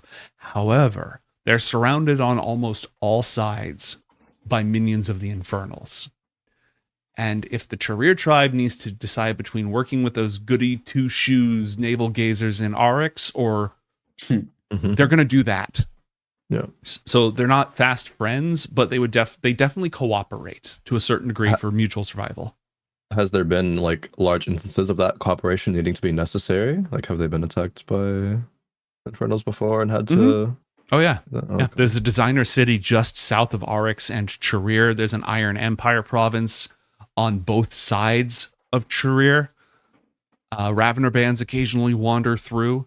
So they don't necessarily march to battle side by side, but they do a lot of like magic exchange and, you need help, we're going to give you some help. Okay. But not usually like a military team up. Some like intelligence sharing. Yeah, resource and intelligence sharing. They keep in contact out of necessity a lot of the time because of the threats around. Okay. Is there a major geographical feature which separates these two enclaves of dragon tribes, or is it simply the geography of distance? Oh, Are you XP. muted? +1 XP. Bethotlo is separated from the other dragon tribes by Ioth Academy and the Sunspire Mountains.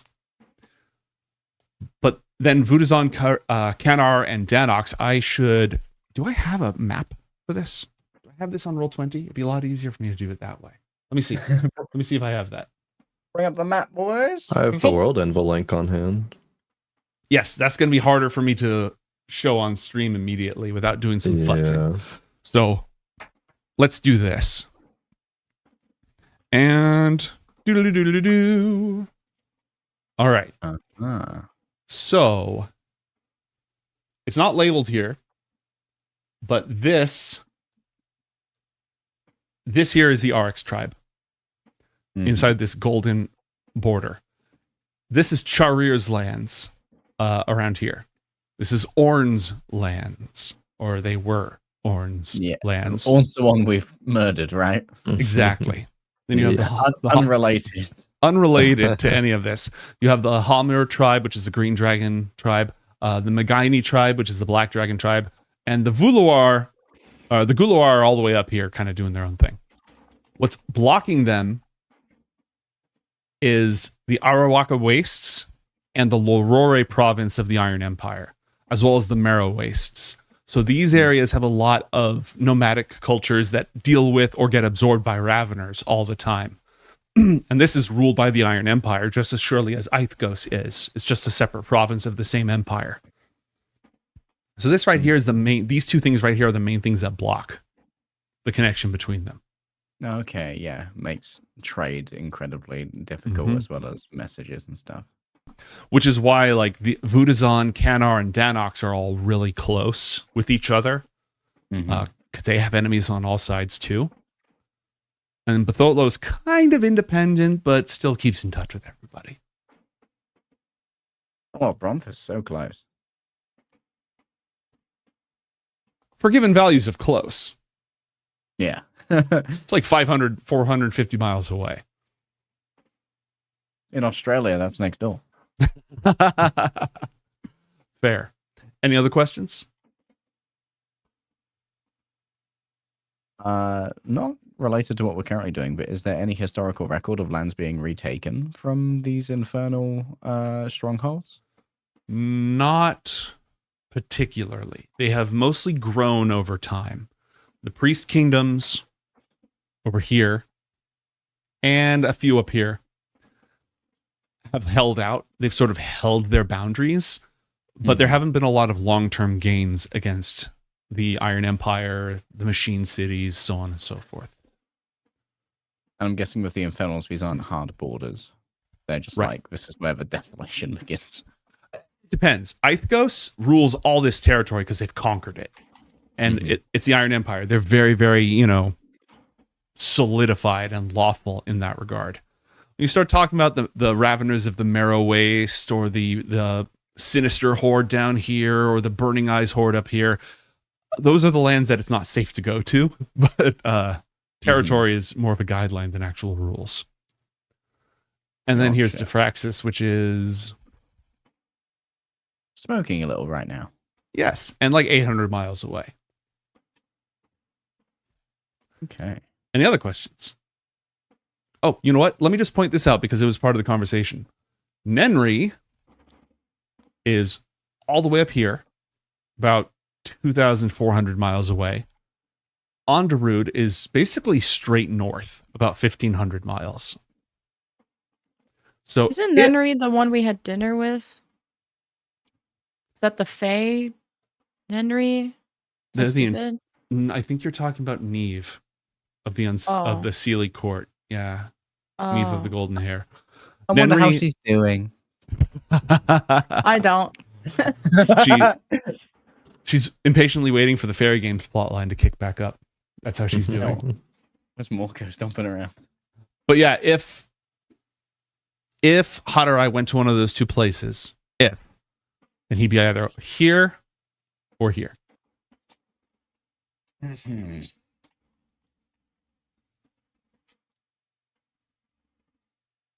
Anything else, team? Do you have projects and homework to work on? I have a few school encounters that can happen along the way. There's definitely stuff in the works, but there's also the possibility of some time passing. So I want to know where you are with the immediate. Got a couple projects on the go. Okay. Yeah. Some studying. All right. An entire week could go by at this point without any attacks. There will be some student encounters. Are we good with that? Yeah. Cool. Yeah. What are each of you working on? Go ahead. Yeah, specifically, Mantra would take up Elno's like offer of requesting resources specifically pertaining to like runes and celestial rune knowledge and stuff. I know it's like a pretty unique thing for Mantra, but anything that would help kind of further that along. Yeah, roll an Arcana check with advantage because you've got help. Arcana advantage. No circle bonus because this is over the course of a while. Yeah. All right. I'll cash in an inspo from the recap last session. Yeah, you can cap in you can cash in your recap inspo. That's totally fine. All right. What the fuck? It's not to be, bro. A lucky dice too? Can I stack that? Those are daily. Yeah, you can do that. You can do that. Oh, 50. Huge. Lord. John Arcana at it again. Roll above 8. All right. I owe you one goodie from the rune supplement, the rune magic supplement. Please take note of that and harass me for it later so I don't have to remember. And next time that we do this, so if another week goes by, you can roll to get some dragon rune goodies with Athalor. Sound good? Ooh, yeah. Cool. Athalor, what are you working on this week? Athalor is very much lasered in on the abjuration lessons with Yeldrin. Mm-hmm. Is like, if my dad's pissed off, then I might need to be ready sooner rather than later. Mm-hmm. And the background project is checking in with Hildegard and co. about the Shield of Anderud project. Mm-hmm. I will check in with that crowd as well offline. Give me an Arcana check. Talk to the council. Give me an Arcana check for your abjuration studies. Cool. I'll use one of my inspirations here. Mhm. Some advantage. Ooh, 26. Okay. Why don't you filter? Use the use the compendium and roll 20. Look at spells. Filter by wizard abjuration spells, and pick any 2 that are of a level that you can cast and add them to your spell book. Oh, you're treating me good today. That's a productive week. Garnet, what are you working on? I think I was gonna go check in with Elozrin to work on that scroll or kind of study up on that scroll. Ah, right. Which scroll? It was like combining magic together. magic. Great. I That just wanted to one. make sure it wasn't some other scroll. Is there another scroll? That's the thing. I didn't know, and if there was, I wanted to, not mess that up. Okay, give me 1 second here. When you see Elozrin, he's acting much more like himself. His normal, like he was a little bit slow the other day, a little bit off. He's acting like his normal self. Everything, and he says, "Oh, good, excellent. I've got the spell in my spell book," and he pulls out a tome, a high magic source book. And I've got this. We probably shouldn't work on this until we've worked on that first. I'm ready to practice. I've already selected a space that is set up for magical dampening in the event that things go wrong and we have a high magic failure, so we can prevent some of the possible side effects. Did you want the others involved with this or no? We can. They're busy. We can just practice. Okay, excellent, good. A DM question. What is the magic dampening? What does that do? It is basically a powerful dispel magic that can flood the room if it's activated. How does it activate? Like a button, or is it Yeah, like a button. automatically? There's a button and there's a command word. A command word? Mm-hmm. Help! Cucumber! It's a safe word. So it's Ishkaba. Okay, cool. It's designed to be a word you're not going to say accidentally to mess up your research. And it's written on the wall. Like, this is designed for safety. If this was a lab, they'd have those, things you can hose out your eyes with, the works.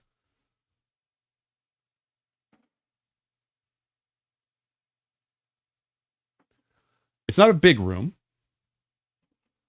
but here we are. I'm going to go ahead and drop you on the map. And I'm going to drop Elozrin on the map.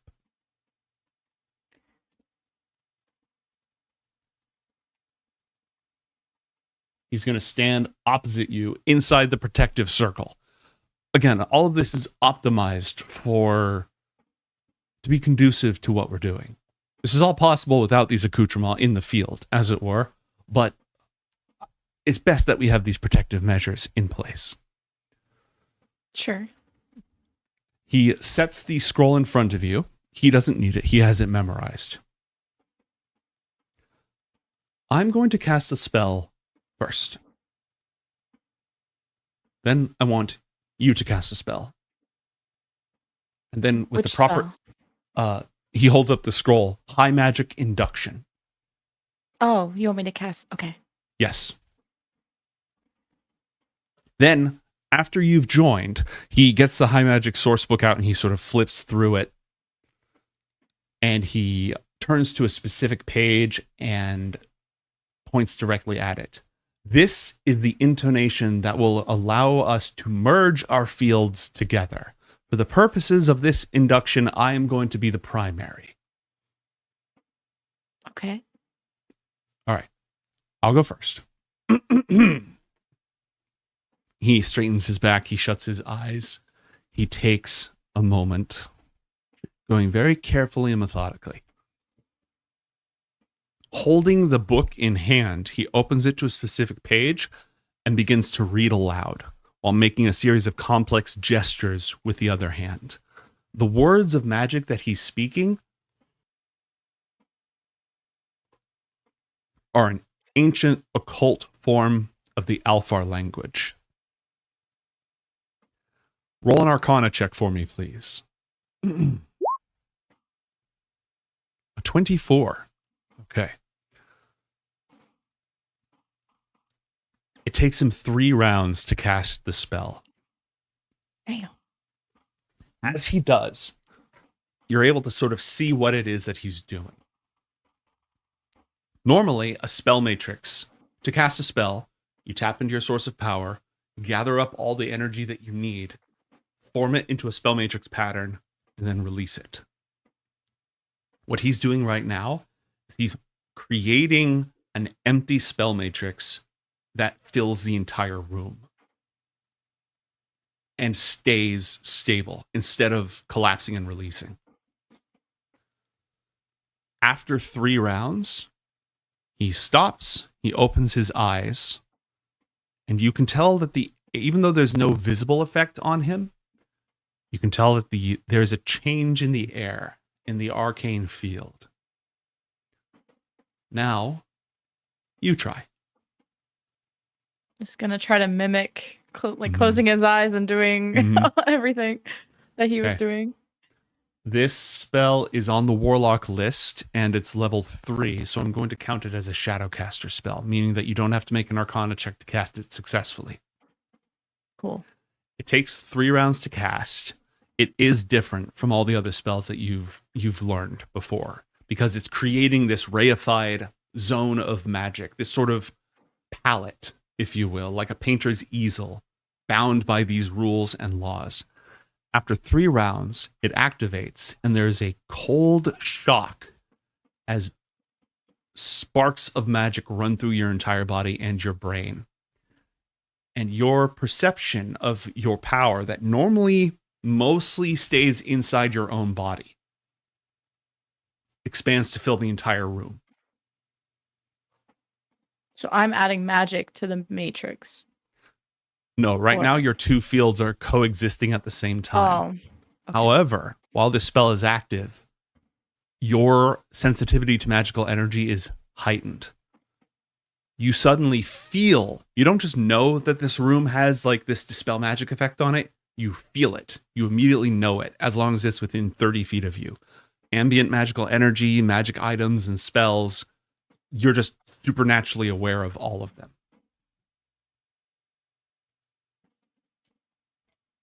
If anybody casts a spell that you know inside this field, without even using a reaction or anything, you immediately know what the spell is.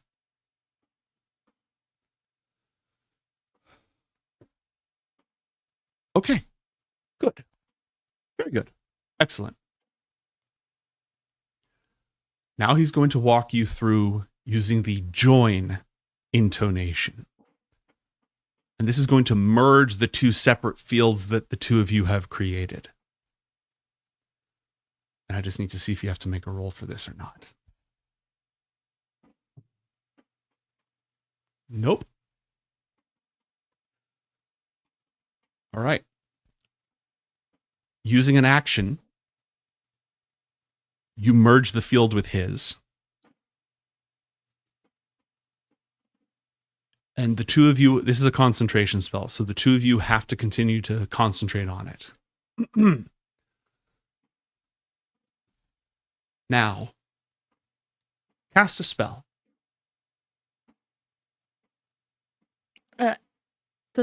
Which spell?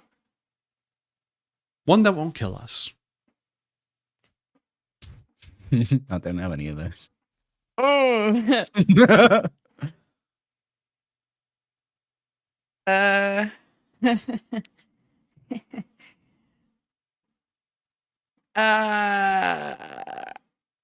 Minor illusion? Like not a cantrip or a spell? Not a cantrip, a real spell. I will do Touch of Twilight. I will. Oops. Wait, not Touch of Twilight. Sorry, Shudders and Clouds.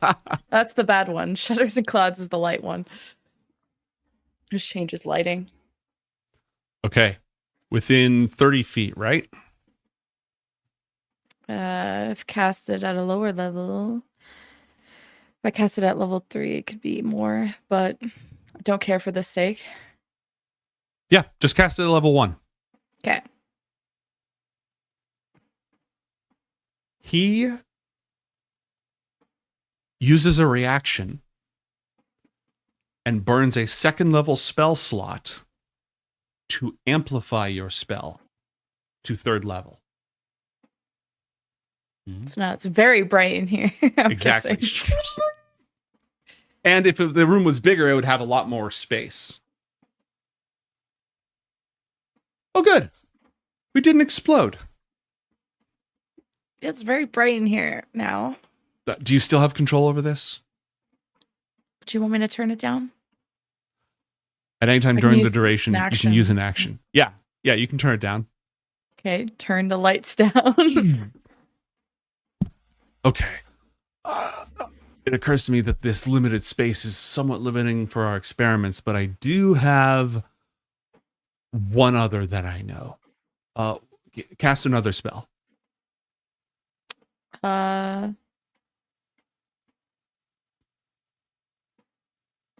Oh, you know what? Actually, you're a shadow caster, which means that you would have cast Shudders and Clouds at the maximum available level. So it just increases the range when it's higher Mhm. level. Okay, but that means that because he spent 2 spell slots, it went up to 5th level. And I need you to roll an Arcana check for me, please. 22. Okay. That was successful. So by combining your energies, you can create effects that are more powerful than either, as long as you're in one of these fields, you can create effects that are more powerful than either of you could individually create. If it doesn't explode. What happens if you add, would I know the theory behind if I add void magic? So in theory, I think it would depend on if you were the caster of the spell or if you were the supporter. Because right now, you cast the spell inside the field that you're connected to, and he expended energy to amplify it. There isn't a lot of study on what would happen if you imbued void into this, but you do get the impression it would be different if it was you adding void magic to someone else's spell or someone else adding normal magic to your spell. And you said we're kind of like connected magically, sort of. Mm-hmm. So is there like a pull that the main caster can do to pull more or like control that flow at all? Or to No. stop the flow, pull the flow? So if the main caster deactivates it safely, then it recenters on you. It recenters on another participant. Oh, okay. Now go ahead and he gives you the book back. Carefully disconnect by doing this. Okay, mimics what he tells me to do. Withdraw. Because your high magic field is level 3, it takes you 3 rounds to safely disconnect from it. Jesus. And What happens if you pull out early? well, you Pull out end game. up bad things can happen. Lots of bad things. Given the levels of magic that we're wielding, and once you've disconnected, he does the same thing to like over 3 rounds. Good. That was a successful experiment. It takes a long time. Well, yes. But once it's established, then our combined energies can surpass a mage even of older than us, a graduate mage. And this is just with 2 of us. Oh, we can add more. Yes. Okay. The more there are, the more the primary caster has to manipulate and bind those magical energies to prevent a feedback effect. But then you get to wield more magical power, which in our case is something we may need someday. Athalor should learn this. I'll talk to him. Yeah, I can teach him too. Okay. He's a little busy. Yes, teach him. And then next time we practice, all three of us in a bigger room. With security or no security? It depends entirely on what we want to test. We're all Big very fireball. well. That would blow up the room, so we should test that somewhere else. Right. The cold iron crucible. Okay. Okay, great. Goodbye. And he Great. picks up his notes and he walks off. Oh. And we'll go ahead and switch to our break. And when we come back, we'll see if there's any apocalyptic magical team ups or, not that.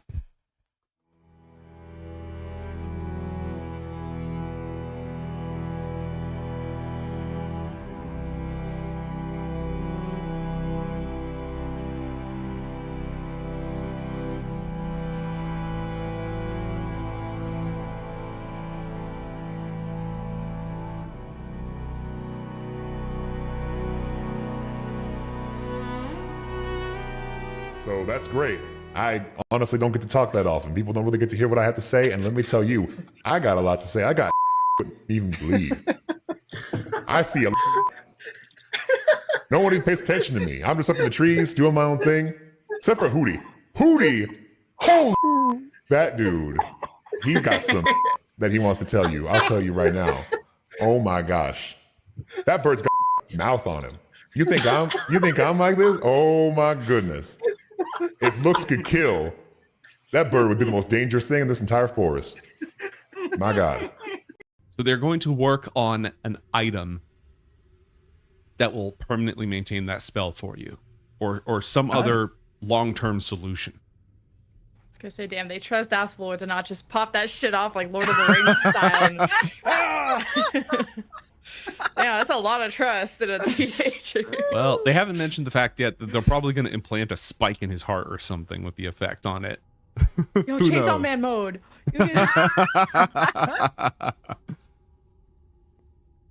All right, so Pull the rope to get the uncle out.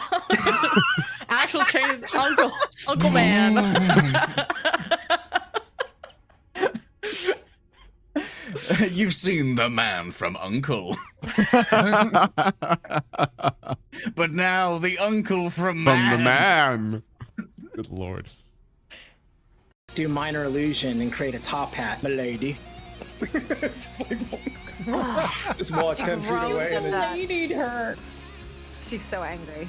If you ever milady me, I will punch you in the face. You'd have to be a lady first for me to milady you. Excuse me? Nothing, Grandmaster. I would never dream of disrespecting you in that way. Okay. All right. This is a ridiculous plan, and they're going to go with it. I prefer the one where we don't die, so I like this. They go away Also, after I an need some hour. earplugs. Oh yeah. Sorry. Okay, so Someone gonna heal me? yeah, they're already like coming back with healing potions in crates, like 24 packs of healing potions. Just got a shot at a healing potion. It's like a study session all over again. It's just chugging Red Bull. Once again, Red Bull give you fiends. not what I expected to be happening today. Then tell me everything you believe may have occurred. You ever heard of the ass snake? I don't know.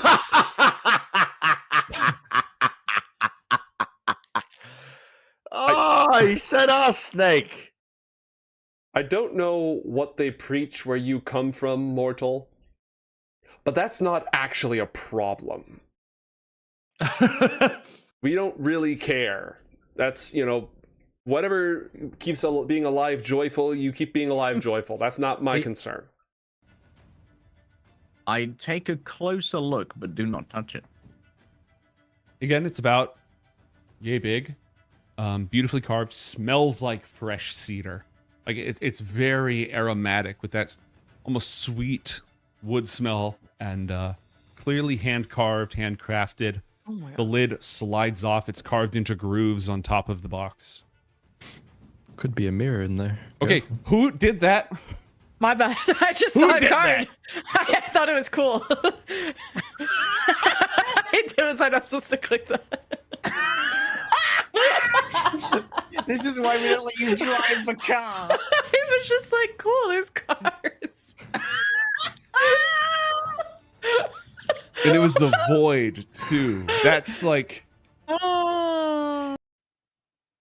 And the Marid, this genie, shouldn't be able to arrive here. Ioth Academy is still technically protected by the dome, even if it's weakened. But it caught.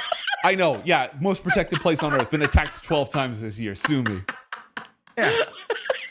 Safe, smile. Exactly. Any safers in chat? But the Marid essentially hitchhiked on that pole of magic. When the water elemental came up, it sort of followed along with it. It drafted behind it, and that's how it was able to arrive. And there's your natural 20. I just like the part where you say you came down a pole. I just stuck to that. Elemental strippers! Fuck! Can I get fan art of Duba Sooth pole dancing, please? I'm going to file a request for that. Duba Queen. Duba cheeks. They're assassins. They're basically ninjas, you know? Dexterity is what they're good at. That said, they don't have evasion. They all take the damage in the face. They're all significantly weakened. And you blow a hole in the side of the tent, and Untermaler is going to roll a dexterity saving throw. Oh, shit. Oops. He's oh, these fine. damn kids and their fireballs. He's fine. Back in my day, you did 5 minutes of trigonometry to make sure no one was in the blast radius. Well, you guys didn't teach me that. I was born this way, so. Ariana, Garnet said like high five again. Slay, queen. Yeah, slay. Actually, slay them. All right. So he's just standing there minding his own goddamn business when a giant fireball goes off and singes him for 21 points of damage. Okay, there's a hunter's mark on him. Spend that inspiration and go ahead and drop that spell in the chat. I don't have any. Yeah, you do. It's okay. You have Oh, one. I do? You have one from chat. You can burn it. Friendship. Yeet. Okay, so he has to succeed on a strength saving throw. He's a pretty strong guy. Well, Not you know one. what? Fuck it. What if you don't? Oh. What if you don't? She's the most powerful wizard in history. I can't believe I'm using my last legendary resistance on a freaking level 2 spell. Ariana's the goat. Okay, legendary resistance. Because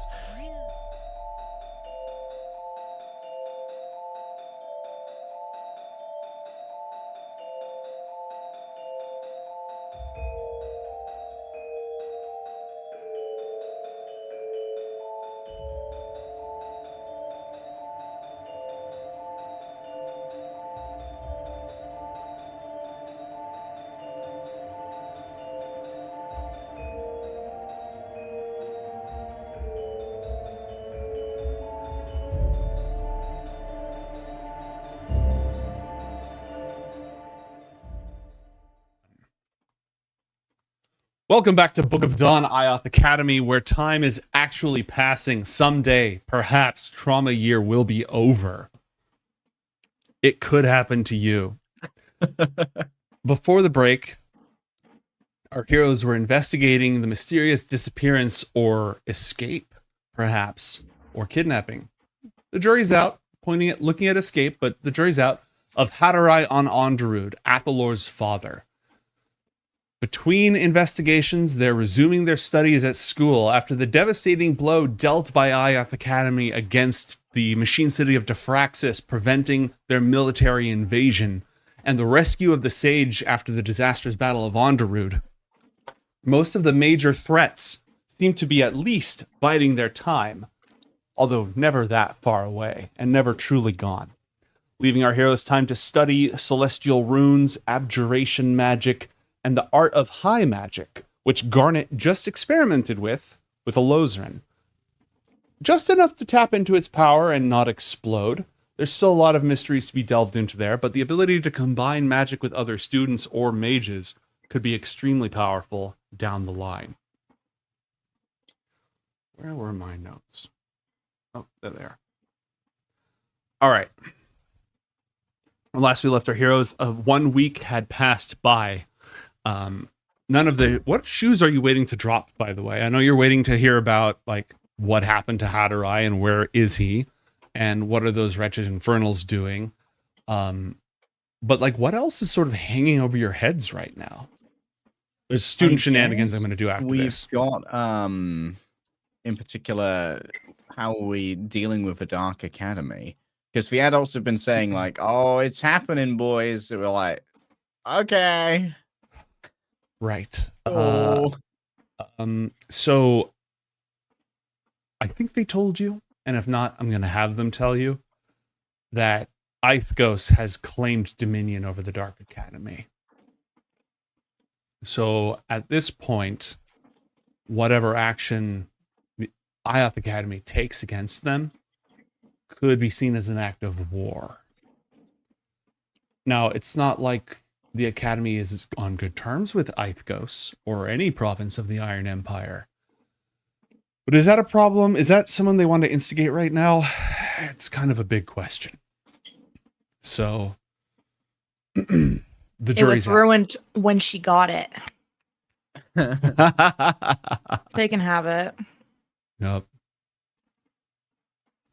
That's probably something that's going to come up later, but it's not something that they've decided that's not, without the Book of Dawn in their hands, they're way less worried. It's still a problem, but they're way less worried. They don't treat it as an existential threat. I guess another hanging thing, Brontha Bartholo piece. Mm-hmm. That seems to be stable at the moment. It's not resolved yet. Conversations are continuing. And delivering as soon as the statue thing to Brontha too. Delivering the statue thing to Brontha. When do you want to do that? How long do you want to work on it? When it's done? Let's say end of the month. Oh, okay, end of the month. Cool. Yeah, end of the month. Just in time for the end of summer. No, you know what? That'll be perfect. Not the end of the month. Let's do it on Auric's feast day. Auric is the titan of gold, of beauty and craftsmanship. So that's extremely, what's the word I'm looking for? Not portentous. Yeah, apt is one of them, but it's like auspicious. It's auspicious. Very auspicious. Yeah. So a week from now. Cool. Any objections to a couple of student-related shenanigans and a week going by? Another one? It's like negotiation. Just a slight admin note that I've reattuned to the Ring of Mind shielding since I've got a free slot. Okay. Cyrus is working on another potion of greater restoration for you, Garnet. Oh, what a cutie. But in the meantime, he has another gift for you. What's he got? Well, it was something a little bit easier for him to brew up. He has for you a potion of dreaming. What does that do? Well, you drink this potion right before you go to sleep, and you name the person, object, or thing that you're seeking, and then your next dream is going to be about whatever it is or whoever it is that you're thinking about, and how to obtain what it is that you desire. Man, that's so cute. Did he say anything? Did he just drop the potion off, or did he give it to me in person? No, he would want to give it to you in person. What am I supposed to see you in my dreams too? You don't have to, though I liked seeing you in mine. Oh, he's so rizzy. He's so rizzy. Bro really took the alchemist route with 20 charisma. Oh, Cyrus. It's Cyrus. Oh, that's his new name. Damn it. Give him a giggle and a kiss, Mhm. and I'll be like, I'll see you tonight then. Mm-hmm. And tomorrow night, if you're not busy. I'm free all of a sudden. Perfect. Because I have all these recipes that I'm working on, and it would be a shame not to take them for a spin. I will gladly test to see if they're poisonous. Well, poison, I can guarantee. Flavor, I'm going to need your expert judge. Okay. All right, cool. And yeah, he gives you the potion of dreaming, and he takes you out on a date the following day. Another home-cooked Bronthon meal. A little bit of, again, he's mixing it up every time. Some nice spiced soups, roast, different type of, like a savory pastry. And he's a good cook. He definitely is a good cook.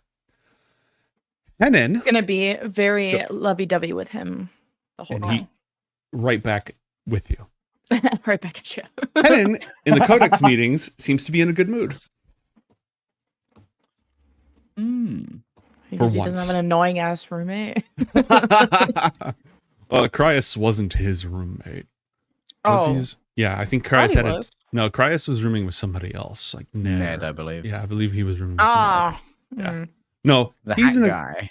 He's in a good mood. And like whenever you see him in the halls or at Codex meetings, he's got like a little handkerchief that he's folded into a flower.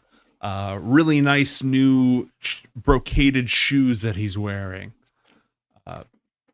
It's Arx month, and beauty is what life is all about. And he's just finding it everywhere. That's sort of why he's a mage and why he's obsessed with birds, because he's dedicated to the pursuit and understanding of beauty. Sventisco, Mason, is just really excited to see how much the Academy is helping Gildenverge right now. There are artificers down there constructing new structures, cleaning up messes, improving roads and thoroughfares and stuff. Elnau has actually authorized the use of energy from the Earth Gate, the gate to the Earth Wellspring in her office, to use in construction. So, there's a lot going on down there, especially since it seems like Diffraxis isn't attacking, and they don't have to migrate everybody into the Undercroft. They're still working on the Undercroft, but they're really moving out into Gildenverge. It's put Sventisco in a really good mood. She's still really involved as much as she can be, and as much time as you can spare. She likes working with you best. So she's going to get you to be in Gildenverge working alongside the various mages, conjurers, transmuters, and artificers, just helping.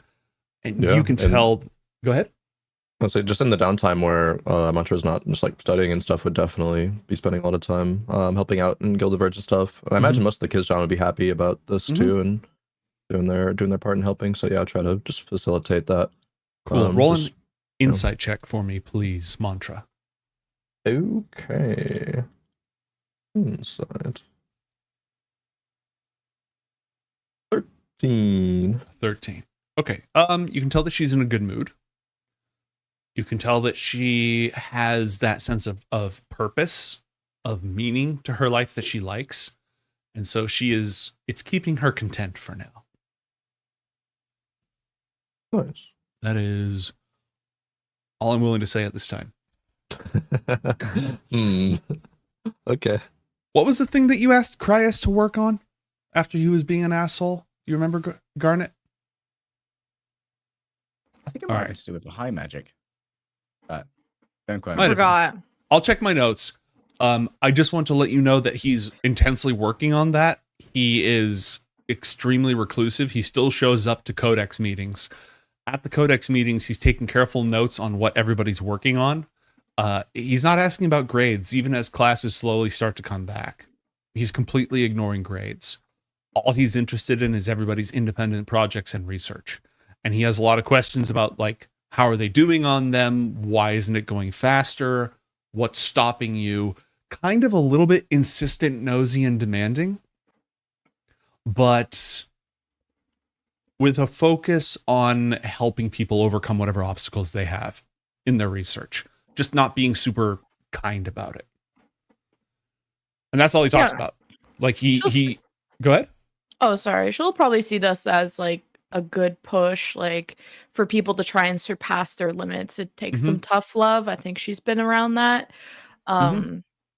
So she won't like obviously be against anything he's doing in that regard.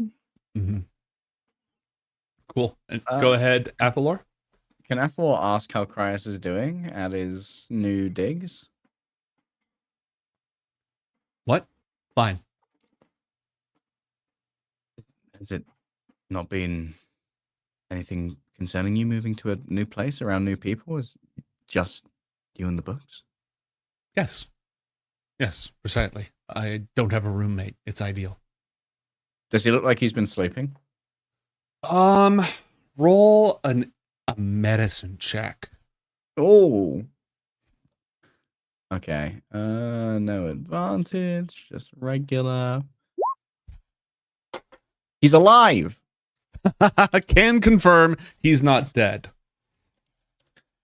Ooh. Okay. I just I was just wondering how you were getting on.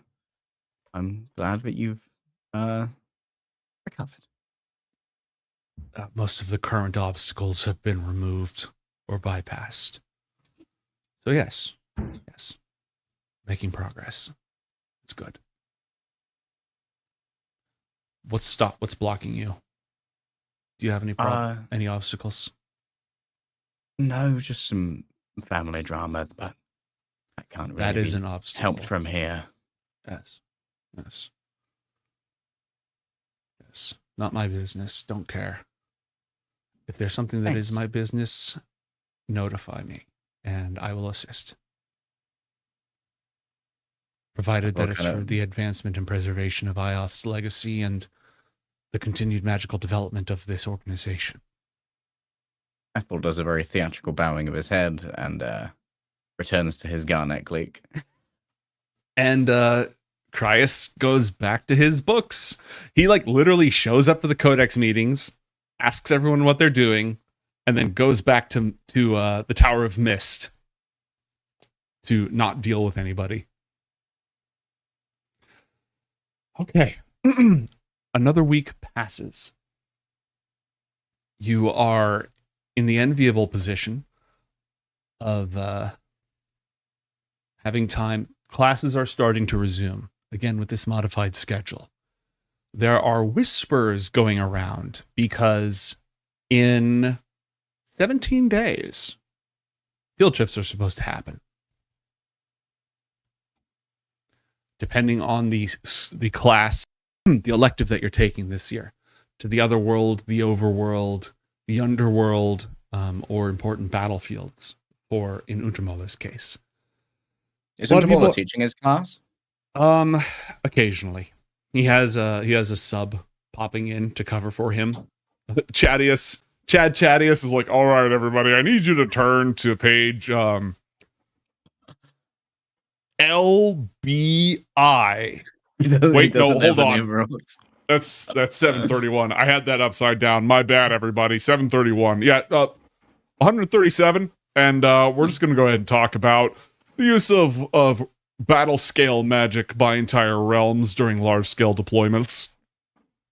He kind of knows his stuff. He's a good tactician and a fighter. He's not a great teacher though. Yeah, not a huge academic, but he's got his specialties. Exactly. So and he's also super upfront when people are like, how would you handle this situation? He's like, yeah, flank them with some battle mages, attack to destroy their morale, box them in. Just half of the class likes him because he's funny. A quarter of the class likes him because he's hot. Some people like his unique perspective on things, and some people are annoyed that they're not learning from Untermoller instead. But Untermoller pops in when he can. Is there a level of like veneration for Chadius as someone who's very much been actively in battles at Tarsilmore? Not everybody knows that. Not everyone has seen all of the fights he's been in. Oh, even during like the Anachronous invasion when Quan got During away? the Anachronous invasion, definitely people saw him. Also, that was out of character, so don't roll 1d100. Yeah. During the invasion, people saw him. So like there is, and rumor would spread. You're right about that.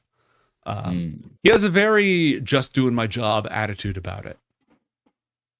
He's not humble, but he's also not a braggart. He's just kind of matter of fact about it. Yeah, that's the job. He likes telling war stories, though, but it's not about self-aggrandizement. It's about, like, it was so cool when that happened. Does he mention Orn? No. He's a good soldier, and he has his orders about that particular interaction. That battle never happened. Yeah. By Damn right. Auroch's Day, the midday of the month of Gildan, the 165th day of the year, when the pearl moon is new, is completely blocked out. Your project is ready the day before. And can you give a verbal description of the monument effectively that you've constructed for chat? Again, probably. Okay, so it's it's like a mini ziggurat that's topped with a fresco, a sculpting of the third miracle, which was when Garnet was saved from falling to her death by the emergence of Zalar and her father, Amosis Tosaka. Although I don't know if I get to depict Amosis because that might have just been in her head with a little chat with God. And it's atop a ziggurat that is decorated, or rather designed in the style by Mason of the masonry of the Ziggurat of the Dawn, which is where Athalor was reborn. So it's very much made as a part of the existing mythos and lore of the Zalarian people. And we're using Garnet's extreme calligraphy and position as the Blessed Child to kind of adorn it or bless it with the dawn prayer of the Zalar people on the front. So it's meant to be a pretty potent piece of religious iconography for what was a far more recent miracle in the mythos of Zalar and of Brontha. New Testament shit. It is for New Testament shit. All right. How do you want to go about delivering it? So either an adult or it can be built on a table and I can cast levitate on that table. Oh, I don't mean about the logistics. You can get a Tensor's floating disc spell that can lift up to 500. Yeah, the logistics are not a problem. Oh, I thought you meant like the logistics of how three kids No. are going to You're at the greatest institute of magical learning in the Four Kingdoms. Somebody has magic that can help you get the thing from point A to point B. That's not a problem. I just want to know if there's any narrative or any other things that you want to put onto this. I suppose that this would be a consultation with Garnet as to how it would be most appropriate to present this kind of gift, because this could also be a good political maneuver for her as well. We should definitely present it to the king. I'm sure we could get an audience. Take it to Calor's court on the floating disc? Sure. Was there an occasion or a reason that we should present beforehand? No, just on Auroch's Day. It's a day about crafting and of labor, of which this is, and shows that you aren't like just a princess. You're someone who has lived the Zalarian miracle multiple times now. And also, if we present it at Kalor's court and we have to walk to the Temple of the Dawn, that's a lot of street time with you and people seeing this. Well, honestly, it's kind of a monument to your glory, if you'll forgive the cringe. Yeah, for me, it's more of just a thank you to your people for putting in a huge amount of effort and fuss for something that wasn't really their problem in me. So, but we can potentially do a little bit more on your side as well.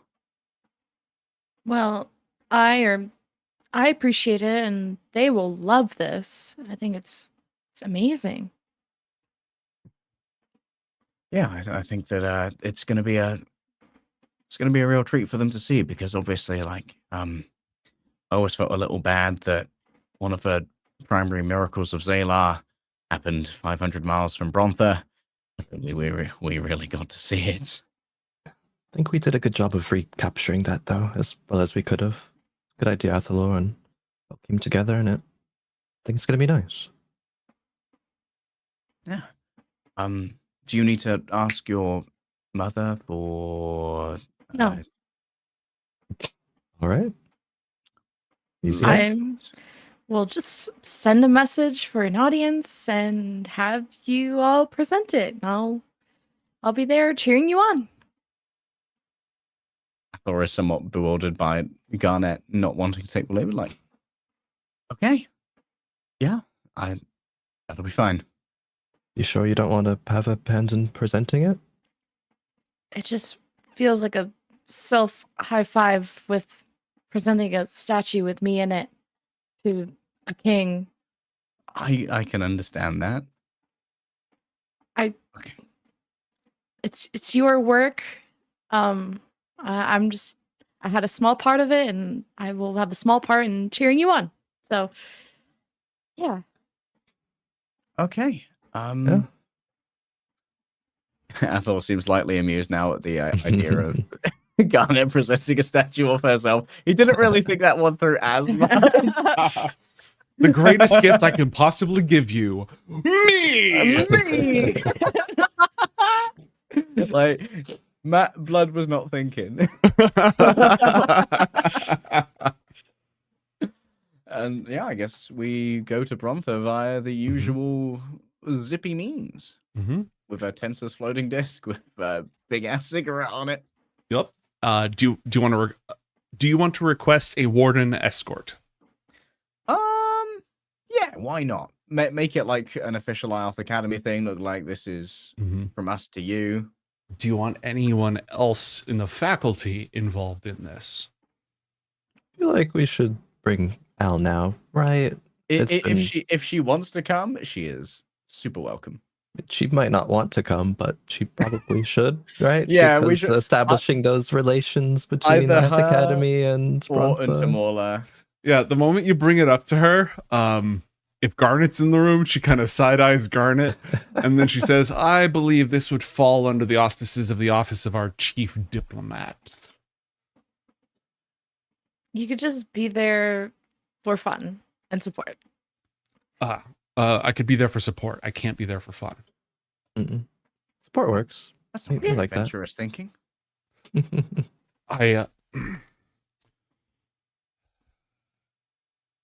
We're taking advantage of Aruk's day to perform some particularly important infrastructure resettlements inside Gilden Verge. I was planning on staying here to maintain the wellspring and to align it through the Eye of Arakura. I have duties. I don't need Untermaler for those duties. As my chief diplomat, his presence counts as my presence. So why don't you just let him go? He'll have something nicer to say anyways. Okay. Are there any Bronthan faculty who might want to be there? It's their prerogative. None of them was about to say, you should bring sight. Never mind, actually. Shut up. No, I don't want to send anybody who isn't media trained. Yeah, because we are. Look, we missed the lecture. That particular manticore is out of the bag, all right? You three are already completely involved with all of that. So that's fine. Just don't put your feet in your mouths. Just take Untermaler's lead. Okay. Okay. Easy enough. Okay. All right. Great. She'll send for Untermaler, who dutifully puts on his best robes for the occasion. Takes, lots of prestidigitationing himself up to be maximum spiffiness. This is his job. He knows what he's doing in this regard.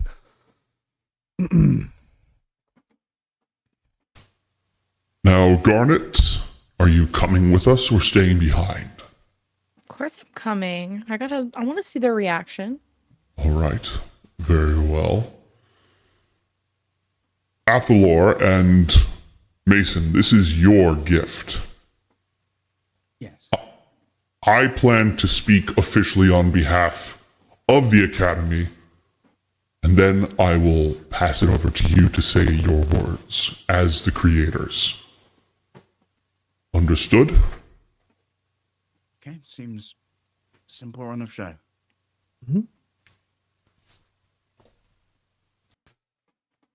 With an escort of several wardens, a floating transparent disc of force, and a carved stone ziggurat engraven with the holy words of Nestor the Pious and Calor himself upon it, he sends ahead. He sends word ahead that this is happening.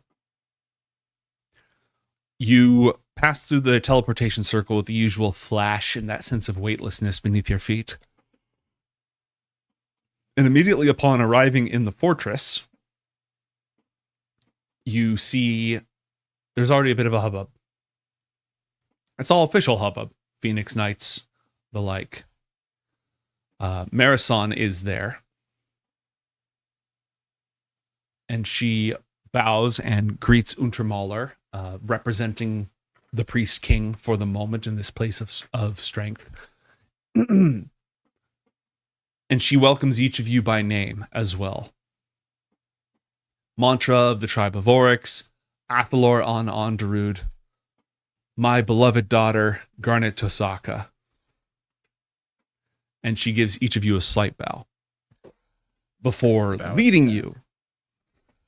Yeah. And Garnet, she gives you a quick smile. One of those like, before stepping in front with the escort, and now the Phoenix Knights and the Radiant Pikemen fall in behind you. And you can tell that a path has been sort of prepared. This isn't an official procession, but it has been planned sort of with some of the trimmings of a procession. And as you're going through the streets, the city is very much alive right now. This isn't the dead of night that you've been here before. And it's not the morning prayers either. There is an energy in the city, and everywhere you look, the colors of gold are strung up in different places. The markets are particularly busy right now. Craft folks and metalsmiths and weavers and potters from all outside the city, throughout the entire city-state of Brontha, have come in to the holy city itself for the Festival of Auric to sell their works and to celebrate the craft itself. So there is a ton of commerce going on, but it has this very art fair feel to it. It's not people yelling at each other, buy, sell, buy, sell. It's more like, all right, everyone, commission your favorite artist, sign up for their Patreon. Today's the day. But as you march through the streets on the way to Calor's court, Garnet, having been this way several times before, you know they're not taking the we don't want anyone to see us paths. They're taking the slightly more visible paths. They even cross through a couple of market squares, which gathers a fair amount of eyeballs. There are already people packed shoulder to shoulder in some of the bigger markets. You can smell food from just like food vendors who've set up their carts. Their craft kind of falls under Arc's auspices, but really they're here because they think they're going to sell a lot of food today. But you can hear people whispering and talking about it, and a few of them see Garnet, and you can hear them, calling out "Blessed Child" and stuff like that. So the fact that there's already a big thing going on the one hand, magnifies the audience, but on the other hand, dilutes the attention. So it's definitely a public affair, but there's no pronouncement being made. It's just, oh, look, Phoenix Knights are clearing the way. Oh, look, what's that thing? Oh, look, who's that Minotaur? Oh, look, it's Garnet. Oh, look, it's those damn kids. Damn kids. And I would have gotten away with it too. But eventually you end up in the inner gardens of sort of the walled off palace area, all the way up to the doors of Calor's court that you've seen before, into the sunlight that fills that chamber. 24 hours a day, 7 days a week. Inaros is there. He was not in the greeting party, but he is up in sort of most of the council is assembled. I think that the royal enforcer isn't there because she has to keep peace in the streets when there's so many people around. She has to work. Everyone else is there. They're all dressed up. And Inaros gives you a nod that feels like a bow, but a very like the gesture is small, but the feeling is not. Walagosh is, his feathers are perfectly preened. He's, all to himself. Seer is not present. Tykaris, the Sphinx, is present and is highly interested in this thing that you've carved. Untermaler will go ahead and say a few words. In the Academy's hour of need, the Sunrider intervened on our behalf against an ancient and terrible foe. We will always be grateful to Zalar and to his people, and to the eternal friendship that binds the two of us. May it endure forever. He then gestures over to you three. Your Majesty, King Parthenax. Parthenas. No, Parthenax. Still not Parthenax. Esteemed Council of Brontha, I have a personal debt of thanks to you as well. And with the help of my friends, Garnet, Tasaka, and Mason, we have created this monument for you of a moment of Zalar's glory that was beyond the eyes of many in Brontha, but was nonetheless reinforced by their belief, and was a miracle in its own right. And I felt it was only right that Brontha would be able to look upon it as freely as we did that day, and marvel at what Zalar can bring unto this mortal plane.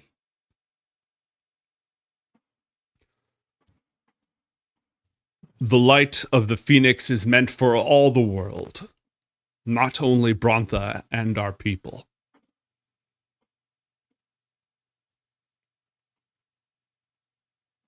We thank you for this gift, for the art that you have clearly invested into it, for the soul that you have imbued into it, for the meaning behind it, for the respect that you show us. But know that Zalar's glory and the power of the cycle shines upon the just and the unjust alike. We hold no claim over it. We merely give praise for it, as we do for this gift. Ethel does a deep and near theatrical bow. Mm-hmm. Steps back. Mason would step forward afterwards. It has been an honor to experience the greatness of Brontha and to receive your assistance when you did not need to provide any to us. And I've been very inspired upon gazing on the magnificent architecture and learning the history of this city ever since I first stepped foot here, and since I personally have worked very closely with masonry work since my childhood. I hoped the work that we have done here does just a little bit of justice to the beauty and the meaning behind your city here. Thank you. Our beauty and meaning is in our people. But you have masterfully captured the work that went into the carving of these places. Though the tribe of the Golden Dragon and your lands lie far from here, and though our ways are different, our cause is one and the same. You honor us, and it is our hope that we honor you and your people by accepting. Thank you. Step by. There's a moment where, now that two of the three have spoken, eyes fall on Garnet. Oh. Up. Will step forward and say, this wasn't my idea. But not to take away how much my friends mean to me and how much they care about Brontha and how much we care about their homelands. And I think this has been a piece that demonstrates peace between all of us. And I didn't want to present it on their behalf because that would be silly, but I did assist and I hope you all like it. Roll persuasion check for me, please, Garnet. Like it. Oh, that's pretty good. Like it. All right. It was Like it. taken in the spirit it was intended. That's what I was rolling for. Was how would that be taken? It was taken in the spirit that it was intended. May we all across all of our lands live in our lives with the same grace and glory that has been bestowed upon us twice through your hands, blessed child. Bows and goes back to her friends. All right. Pothinus gives another speech, which he's much more eloquent than I am. And you are invited to stay for the festival. They're going to be honoring the work of Bronthan artists and craftspeople all day. Other people are going to be bringing things to Calor's, probably not to Calor's court, but like gifts to the clergy and to the king and to the common people and stuff. There's going to be lots and lots of food. You're all welcome to stay if you'd like. Should we stay longer? Yeah, let's I'd love to celebrate. revisit the markets as well. Idea, Mason. They seem to be selling a lot of things, and I'm sorry that you are missing out on a big thing in Gildenverge, which Sventisco probably cares a lot about. Maybe we could use some of the excess coin to bring back some supplies for Gildenverge. Sventisco would probably appreciate that, rather than us buying them from within the refugee economy. Yeah, that's a good idea. I'll make sure to do that. All right. You stay, you feast, you drink lightly, children. And you're welcome to go through the markets, though Untermaler insists that since there are so many folks around and no security system is completely foolproof, he wants you to take your escort with you. Yeah, I would have no problem with that. All right. Cool. Do you want to just wander to see what you find, or do you want to look for something in particular? What do like? Do they need anything specific for? Because Mantra would have been around the Gildenverge, like helping with the process. Or is there like any like lack of resource or like a lack of something? So the thing is that Gildenverge's food needs, the Academy is conjuring food and crops for them. So like there's no food supply issues. What about medicine? Medicine, they could always use some, but a lot of the students have been working specifically on that. Brontha does have pretty good apothecaries and healers and stuff like that. So yeah, you could go look at an apothecary if you wanted. Yeah, definitely. All right. Would be down. For the first time in this campaign, we might buy a healing potion. Oh It's really D&D now. Not for us though, so you know. Exactly. What the hell page am I on? Oh, I'm in the wrong part. I'm entirely in the wrong part of town. Give me one moment. Garnet, your mother is going to try to take an opportunity to do one of those, we just happen to be in the same, next to each other situations. Do you want to try to dodge her or no? No, if this is like a public, like, is this before we go to the markets, like at dinner or something? Or? At dinner, no. Like at dinner, she will be polite and just sort of like chat and make small talk and act like there's absolutely nothing wrong. This is more once you're no longer in an official capacity. Oh, okay, yeah. No, it's not gonna dodge. Are you well?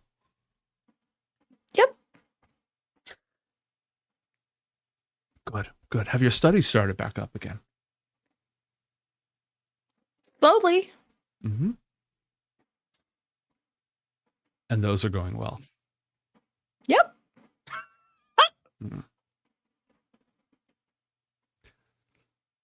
Garnet, I am sorry for putting you in that position with the council. That's okay. Please stand by. Do you- One doesn't know how to get through 5 words. Do you want to make a deception check? Would she like to fucking try me? Yes. She's your mother. Oh, Yes, she would. Wait, no, wait. She's got like plus 17 to insight. Well, she can suck my though. Oh, she only got a 17. Oh, hold on. I gotta see if I can make this work. Hang on, give me a sec. This is pretty cool. I think it's only gonna be on the stream, but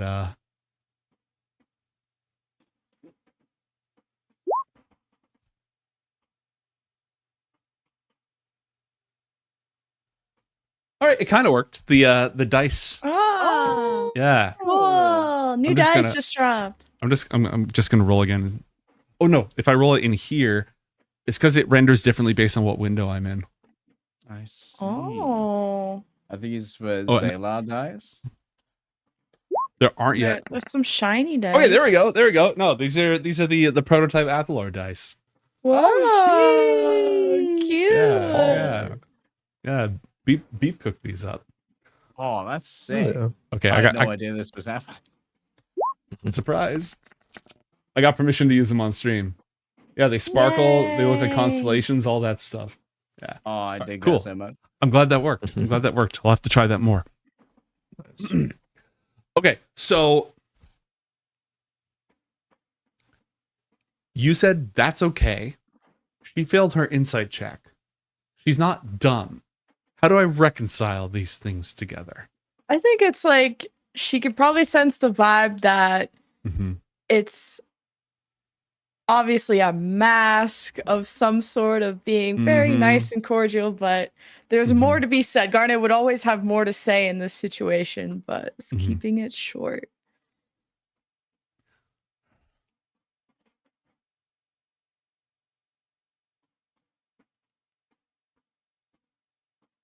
Okay. I made a promise to you that the next time that I came, she remembers, I don't remember. Either she said the next time she came to visit you, it would just be to talk to you, or the next time that she invited you, it would just be to talk to you and there'd be no other business. I think it was when she was inviting you. So she says, I made a promise to you that the next time that I personally invited you to Brontha, it would just be to spend time with you.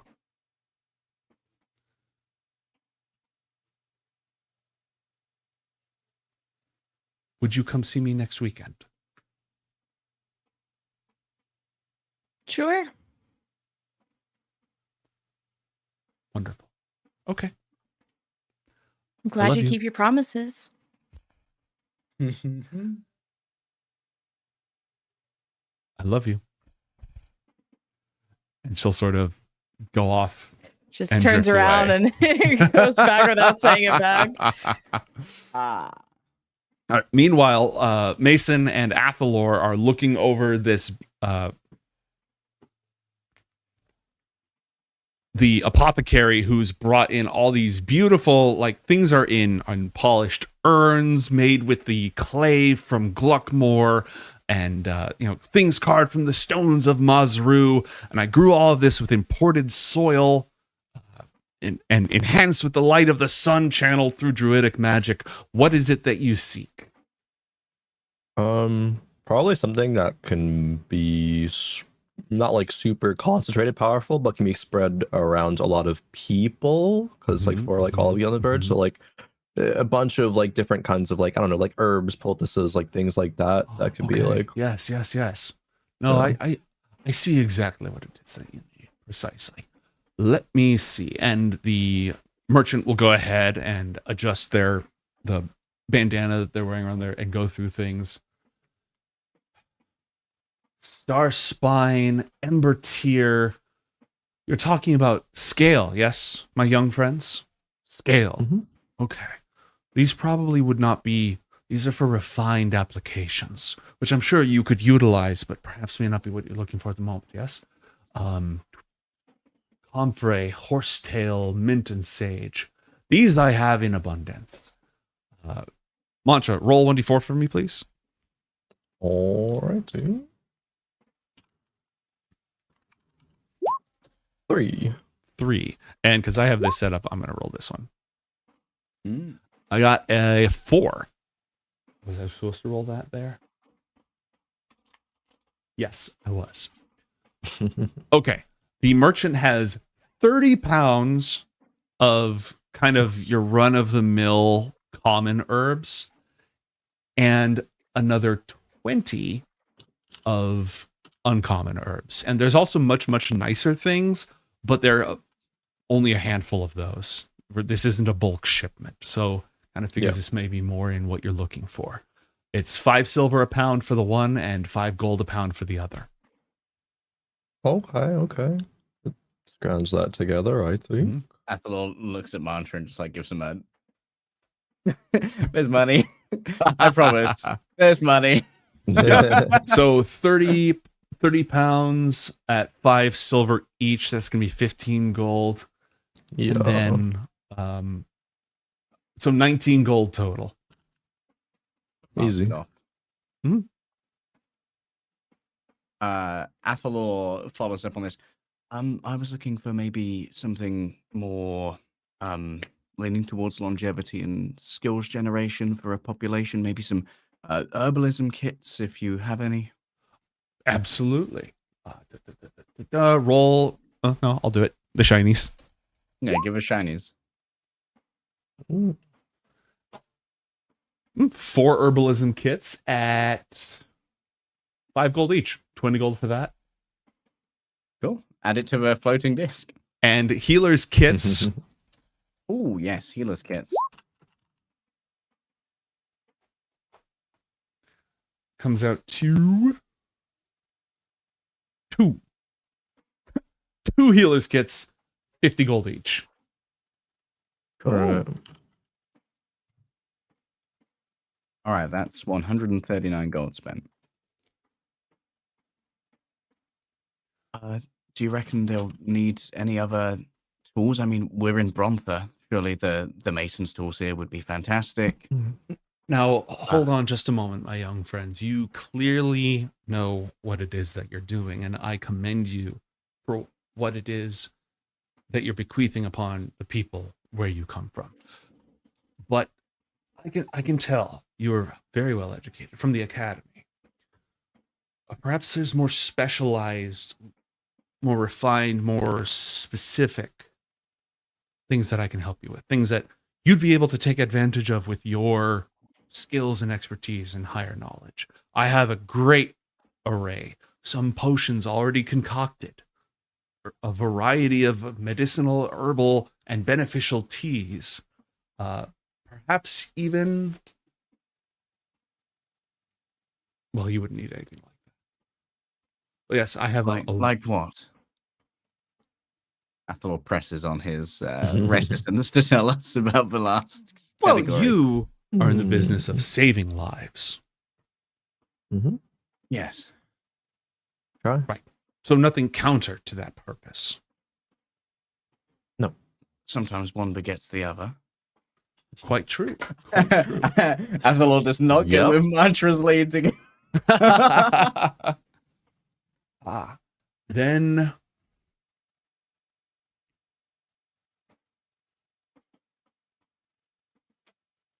Then perhaps this. The merchant goes into the back and produces a potion of superior healing.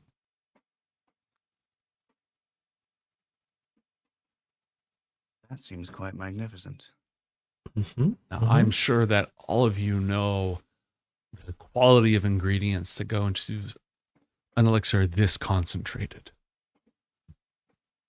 The level of skill required to brew such a thing.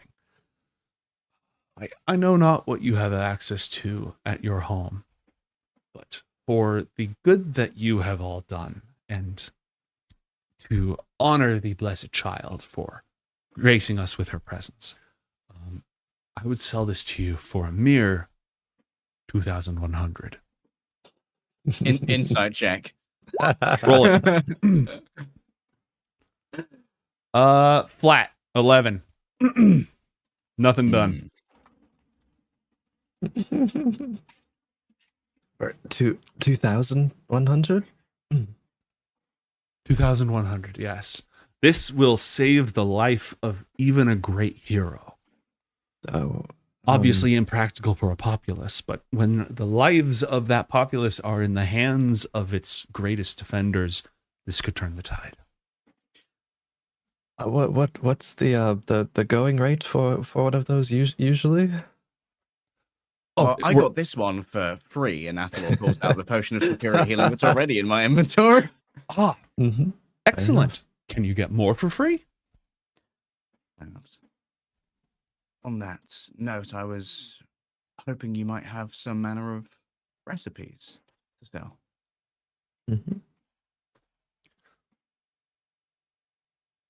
Or if not recipes per se, then samples of some things to be able to be analyzed and recreated, perhaps. I would, again, very much assume that you would have access to any samples you would require at your magnificent academy. I would not deign to think that they have these just rolling off the shelves, the going rate. Were we not in such esteemed company, I would, to make full value of the time and resources put into this, I would charge them 2,500. I'm sure that your brewing process is both magnificent and incredibly well trained over decades. Yeah, and appreciate your offer and generosity here. You're more interested in the concocting than the concoction. Do I read you right? Yes, I think far more investment in the long-term sustainability of a community than the acute necessity of healing in a more dire circumstance. The two can go hand in hand, but this may be more efficient for you then. Goes back and then pulls out some unfamiliar looking plants that Ariana could probably identify immediately if she was here. Ember Tear.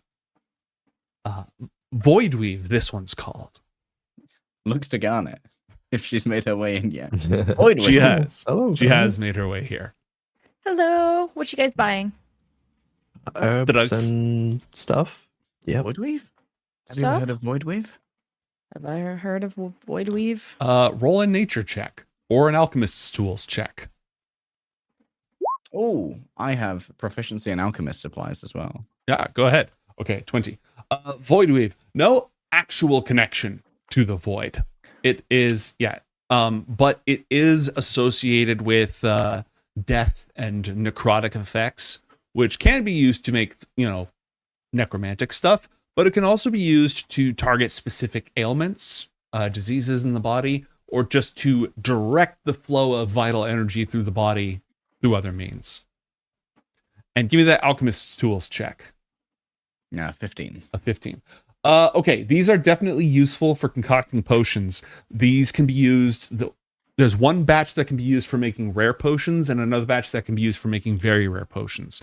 By themselves, they're not enough, but they are components thereof. And buying ingredients and making it yourself is always more price effective in the pre-industrial revolution era, at least, than buying it pre-made. Would we know if this kind of herb is readily available from the Ioth Academy stores? Oh, Ioth grows this stuff, 100%. Okay, cool. Like you have some really good greenhouses and the like. And Sid probably grows this somewhere. Gotcha. Because it is Auroch's day, chat has gifted you a drop of wisdom, which is good for a natural 20 on a single skill or ability check. Ooh. You must use it this session. If you do not use it, then this gift will be bequeathed upon someone who has Auroch's favor somewhere else in the world. It will not go to waste, but it will not be yours. Athor leans over to Garnet and whispers like, "Message me." Messages him. Hello. I didn't want to say it out loud, but maybe there's something here that we could get for Cyrus, like a recipe, some rare ingredients. I'm sure he has all of these ingredients, and the school could just get it for him. Yeah, that's what I was thinking. Maybe a recipe for something a little bit more well-themed towards a Bronthan lad. We could spend our money on cool magical items for battle. I don't Do need you to. know somewhere they sell cool magical items for battle here? Do I know somewhere that sells cool magical? I don't know. Do you? I don't know. Do you? I don't know. Do you? All right. Let's see here. Someone's about to get a thank you for your time. Brontha does have forge clerics who imbue their weapons with Zalar's magic. Normally they don't sell them because they're used for the Phoenix Knights in the defense of the realm. On a day like this, though, you have a chance of finding somebody like that. Either a forge cleric who's willing to actually save. Understandable. Have a nice day. So there's no like magical item store. It's Yeah, those are super, super rare. You'd actually have better luck buying magic items at the academy with your money. But there's a weaponsmith who can definitely, and an armorer who can sell you some magic weapons, like a flame tongue sword. yeah, a bunch of casters would love that. Yeah. I have 2 items in mind that I want. What are you to looking look for? Someone will go for you in this city. Someone will run around and help you find stuff. A pearl of power or a ring one of spell those. storing. Oh, okay. All right. Let's see. Or a ring of spell storing, preferably ring of spell storing. But, you know, they're rare, uncommon things.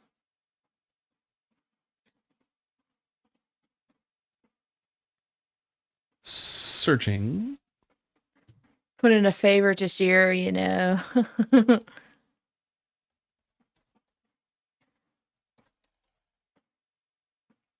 Yeah, you should ask the artificers. You can go shopping at the academy for things like that. That's way more an arcane style thing. Brontha's going to have more in the way of food, clerical magic, weapons, armor, that kind of stuff. Oh, some divine magic. Ah. What about some scrolls of cure wounds? They would be very useful for Gildan Verge. That you can probably find. Because I assume that cure wounds is not a thing that's correct. Although, no, bards and artificers can cast cure wounds. It's on their spell list, so you would also be able to get that at the academy. Most of the healers. Go ahead. Can I do an intelligence check for certain divine magic spells that would be useful to find scrolls for that our arcanists can't really generate by themselves? Yeah, go ahead. Intelligence. This is like at most the second shopping episode we've ever done on this show. Oh, the first one.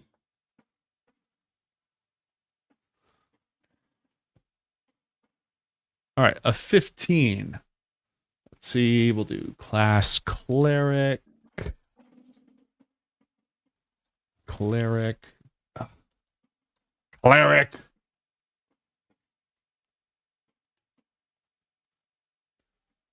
Okay, blessings. Religious idols and blessings.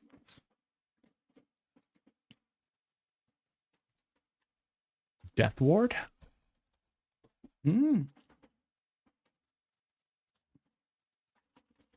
guessing stuff like lesser restoration as well. Yes. Death ward is only available to divine magic. It lasts for 8 hours, and when somebody would be reduced to 0 hit points, they drop to 1 hit point, and the spell ends. That seems like a 4th level is going to be pretty expensive for giving to Gildan Verge. 160 gold. They will discount for you to 120 each. But yeah, this is Scrolls of Death Ward? Mm-hmm. And it's not concentrated. I'll take 3. Okay. drop 360 gold, and they'll gladly give those over to you. Hey, you're Fighting the forces of evil, they're on your side for this one. This would be very good for our next major peril. I'm trying to see if there's anything else. Almost everything else, I think that, let's see, remove curse. You're not going to be able to buy large scale magic for Gildan Verge without spending large scale money. Like, yeah, that spell's on everyone else's list. I bet this one is on. Yeah, this is a mage spell as well. Does this guy have like uncommon tier potions? No, you're going to need the potion seller for that. If you can handle the strongest potions. I don't know if I can. Mm-hmm. Potions of heroism, diminution, invisibility. That one's expensive. For some reason, a potion of invisibility is 25,000 gold. I don't know. If you want, I can send you my lists. Okay, cool. Yeah, I'll send you my list and you can pick stuff up. Because we have 2 weeks till the next episode. So you can just go ahead and let me know what you drop out of the bank. Are there any other specific things you want to get done on screen? In terms of shopping in Brontha? I guess if Mason wants, we could pick up some Bronthan Mason's tools, which I assume are pretty high quality. Mm-hmm. Maybe not mechanically, but worth like bringing things in from outside the Gildan Verge economy rather than buying in Gildan Verge and just sort of redistributing what they already have. If you want to buy things for yourself, I'm going to send you lists. Outside of that, I'm going to say set aside a certain amount of gold that you want to spend on things for Gildan Verge, and we can hash it out later. Cool. All right. Garnet in Naros lets you know discreetly that he is very pleased to see you, and should you need anything while you're here, he's at your service. Well, take his hand for him to do his kiss goodbye, and we'll have one of the sending stones to slip in his hand. Okay. Excellent. He does not respond or react. Does he know what it is? I don't know. He does. It's a fairly common piece of magic. He immediately gets what's going on, and he is too smart to, he keeps his poker face on. Okay. Talk to you soon. Give me any updates you think are important. Always, Garnet. We'll head back with the team to go shopping for real arcane shit. Let's go.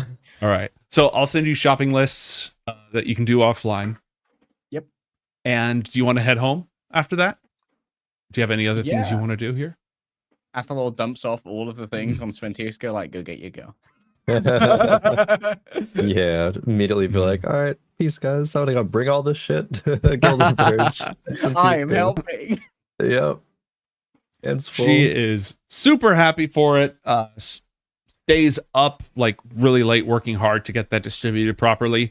And then makes out with you afterwards because she's very, very pleased. Pog. W is. Okay. The following day, halfway through the month, I do have something that is going to happen, but I would be happy to have it happen at the end of the month, if you don't mind taking 2 more weeks on your projects. Is that all right? Yeah. For this week that just passed was like the dragon runes that Athelor and I whatever could have learned. Oh, heck. Okay. We're going to go all the way down to the wire. A month goes by. It is not an entirely uneventful month as the next 2 weeks pass.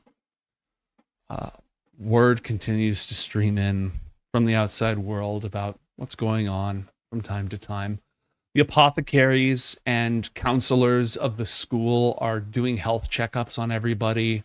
They were in survival mode for so long.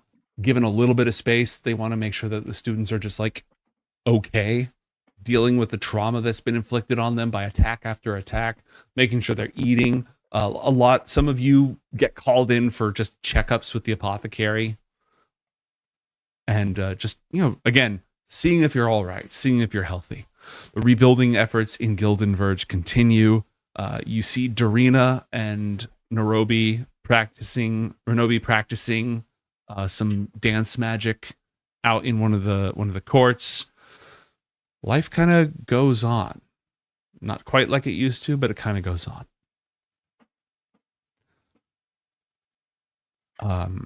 Where do we find each of you as I'm about to begin this scene on the 28th day of Gilden? Just somewhere random, wherever you'd be, wherever you care to be. I guess generally the Tower of Abjuration. Mm-hmm. Practicing with me, Set up I shop. feel. All right, cool. I'm walking back from Gilden Verge with Ventisco.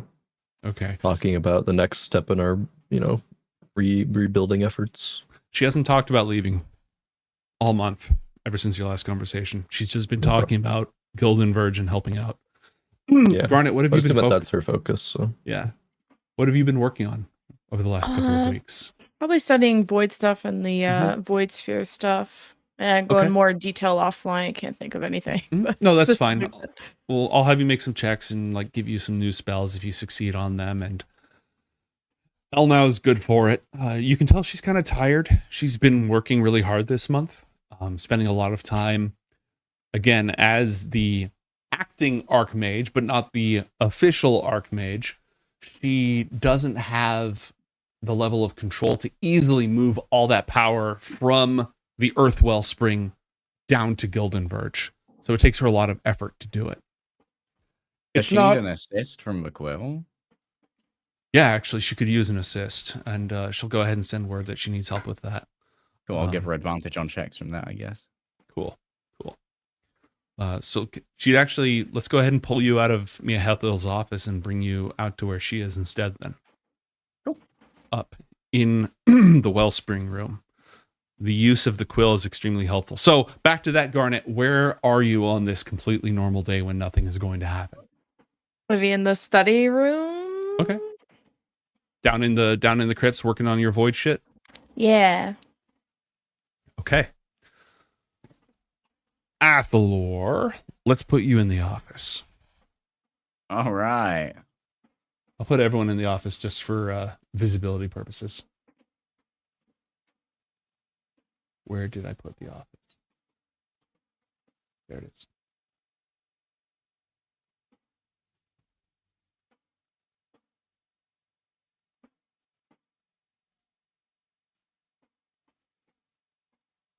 It's strange being around this crystallized fleck of the Sovereign of Stone's eyes.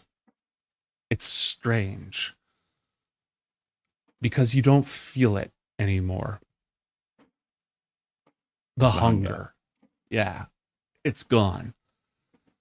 And while anybody who's not a vegetarian or vegan can sort of understand why a bloody steak is appetizing, like you can draw a line there to something that would normally make you hungry. Somebody's eye, a piece of an eye, that's kind of weird. There's not, unless you're into some like very specific cuisines, that's not something people would normally feel hungry for. So perhaps it's a relief in more ways than one. A relief that you don't feel any of this anymore.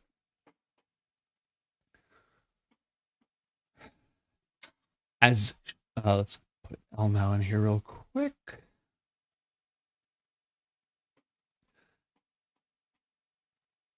How much power can the quill hold again? 20 points of energy, which is quite a bit. That's more than a 9th level spell. Okay. Then yeah, she's just gonna have you completely fill it all the way up while she the 9th and the 5th level spell aligns this and just focuses. She's guiding the eldritch energies through this chamber, trying to do a large scale transfer. You coming up here is like you have a little cart or a bucket that you can pour things into instead of having to, send it through this pipe that she has to provide the pressure for. In the middle of this, you feel something wafting out of this chamber. Wafting out of it? Out of it. Yeah. As if it was like being depressurized? Yeah. Wind, air movement past your face. Athol looks back at Master El now to see if she's like flapping her wings or something, or if she's. No. Does it feel different in here? She frowns as you see her wings fluttering, not from the earth gate, but from the fire gate and the air gate on her side. The wind blowing out towards you is, it feels kind of pleasant, cool, gentle. The wind blowing out of the fire gate is desiccated, hot, dry. And the wind blowing from the air gate is tumultuous, buffeting Elnau's wings at random, violently. Glances around at both sides and attempts to reassert her will, focusing on the eye of Arakura, trying to just kind of filter this out. Must be contamination of some kind. What do you do? I ease off on withdrawing of energy from the Mhm. Earth Wellspring. And I look to see how worried Elnau is. She's annoyed. Then she's concerned. Then she's upset. Roll an Arcana check for me, please.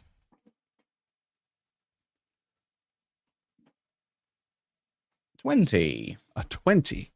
Great. Now roll a strength saving throw. Oh no! Probably significantly less. I will burn one of my inspirations and do this with advantage. 14. 14. Okay. Suddenly, the wind that was pleasant a moment ago intensifies 20-fold. But it's not all blowing outwards.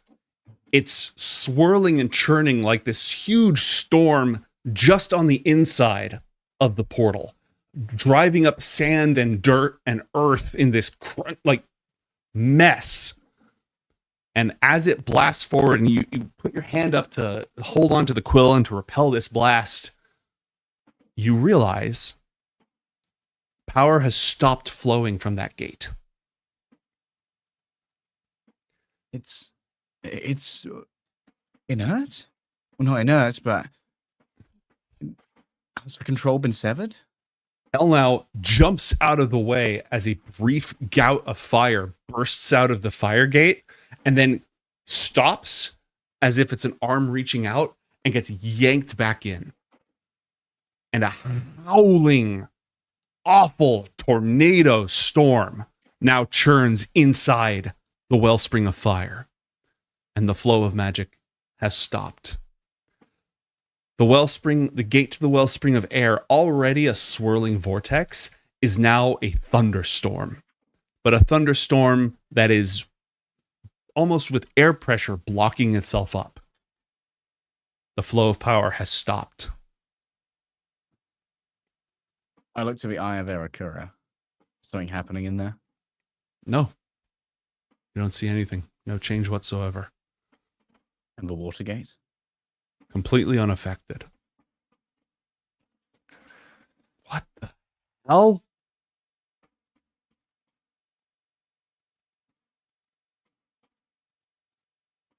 I back away from the gate and move closer to Elnau. Okay. She backs away from the gates and moves closer to you. What is going on?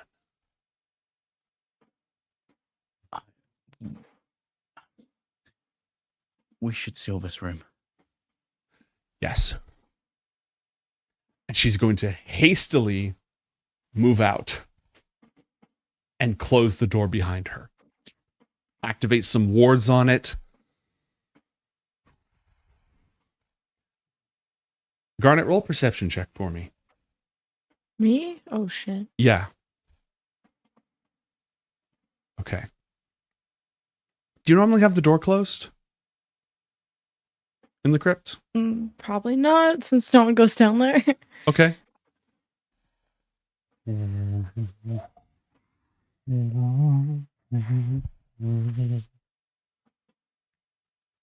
Gusts echo through the catacombs. Not directly down here, but kind of from above, you'd say. It's unusually Ooh. windy. You never get any wind down here. Time to use our spark of insight with 2 minutes left.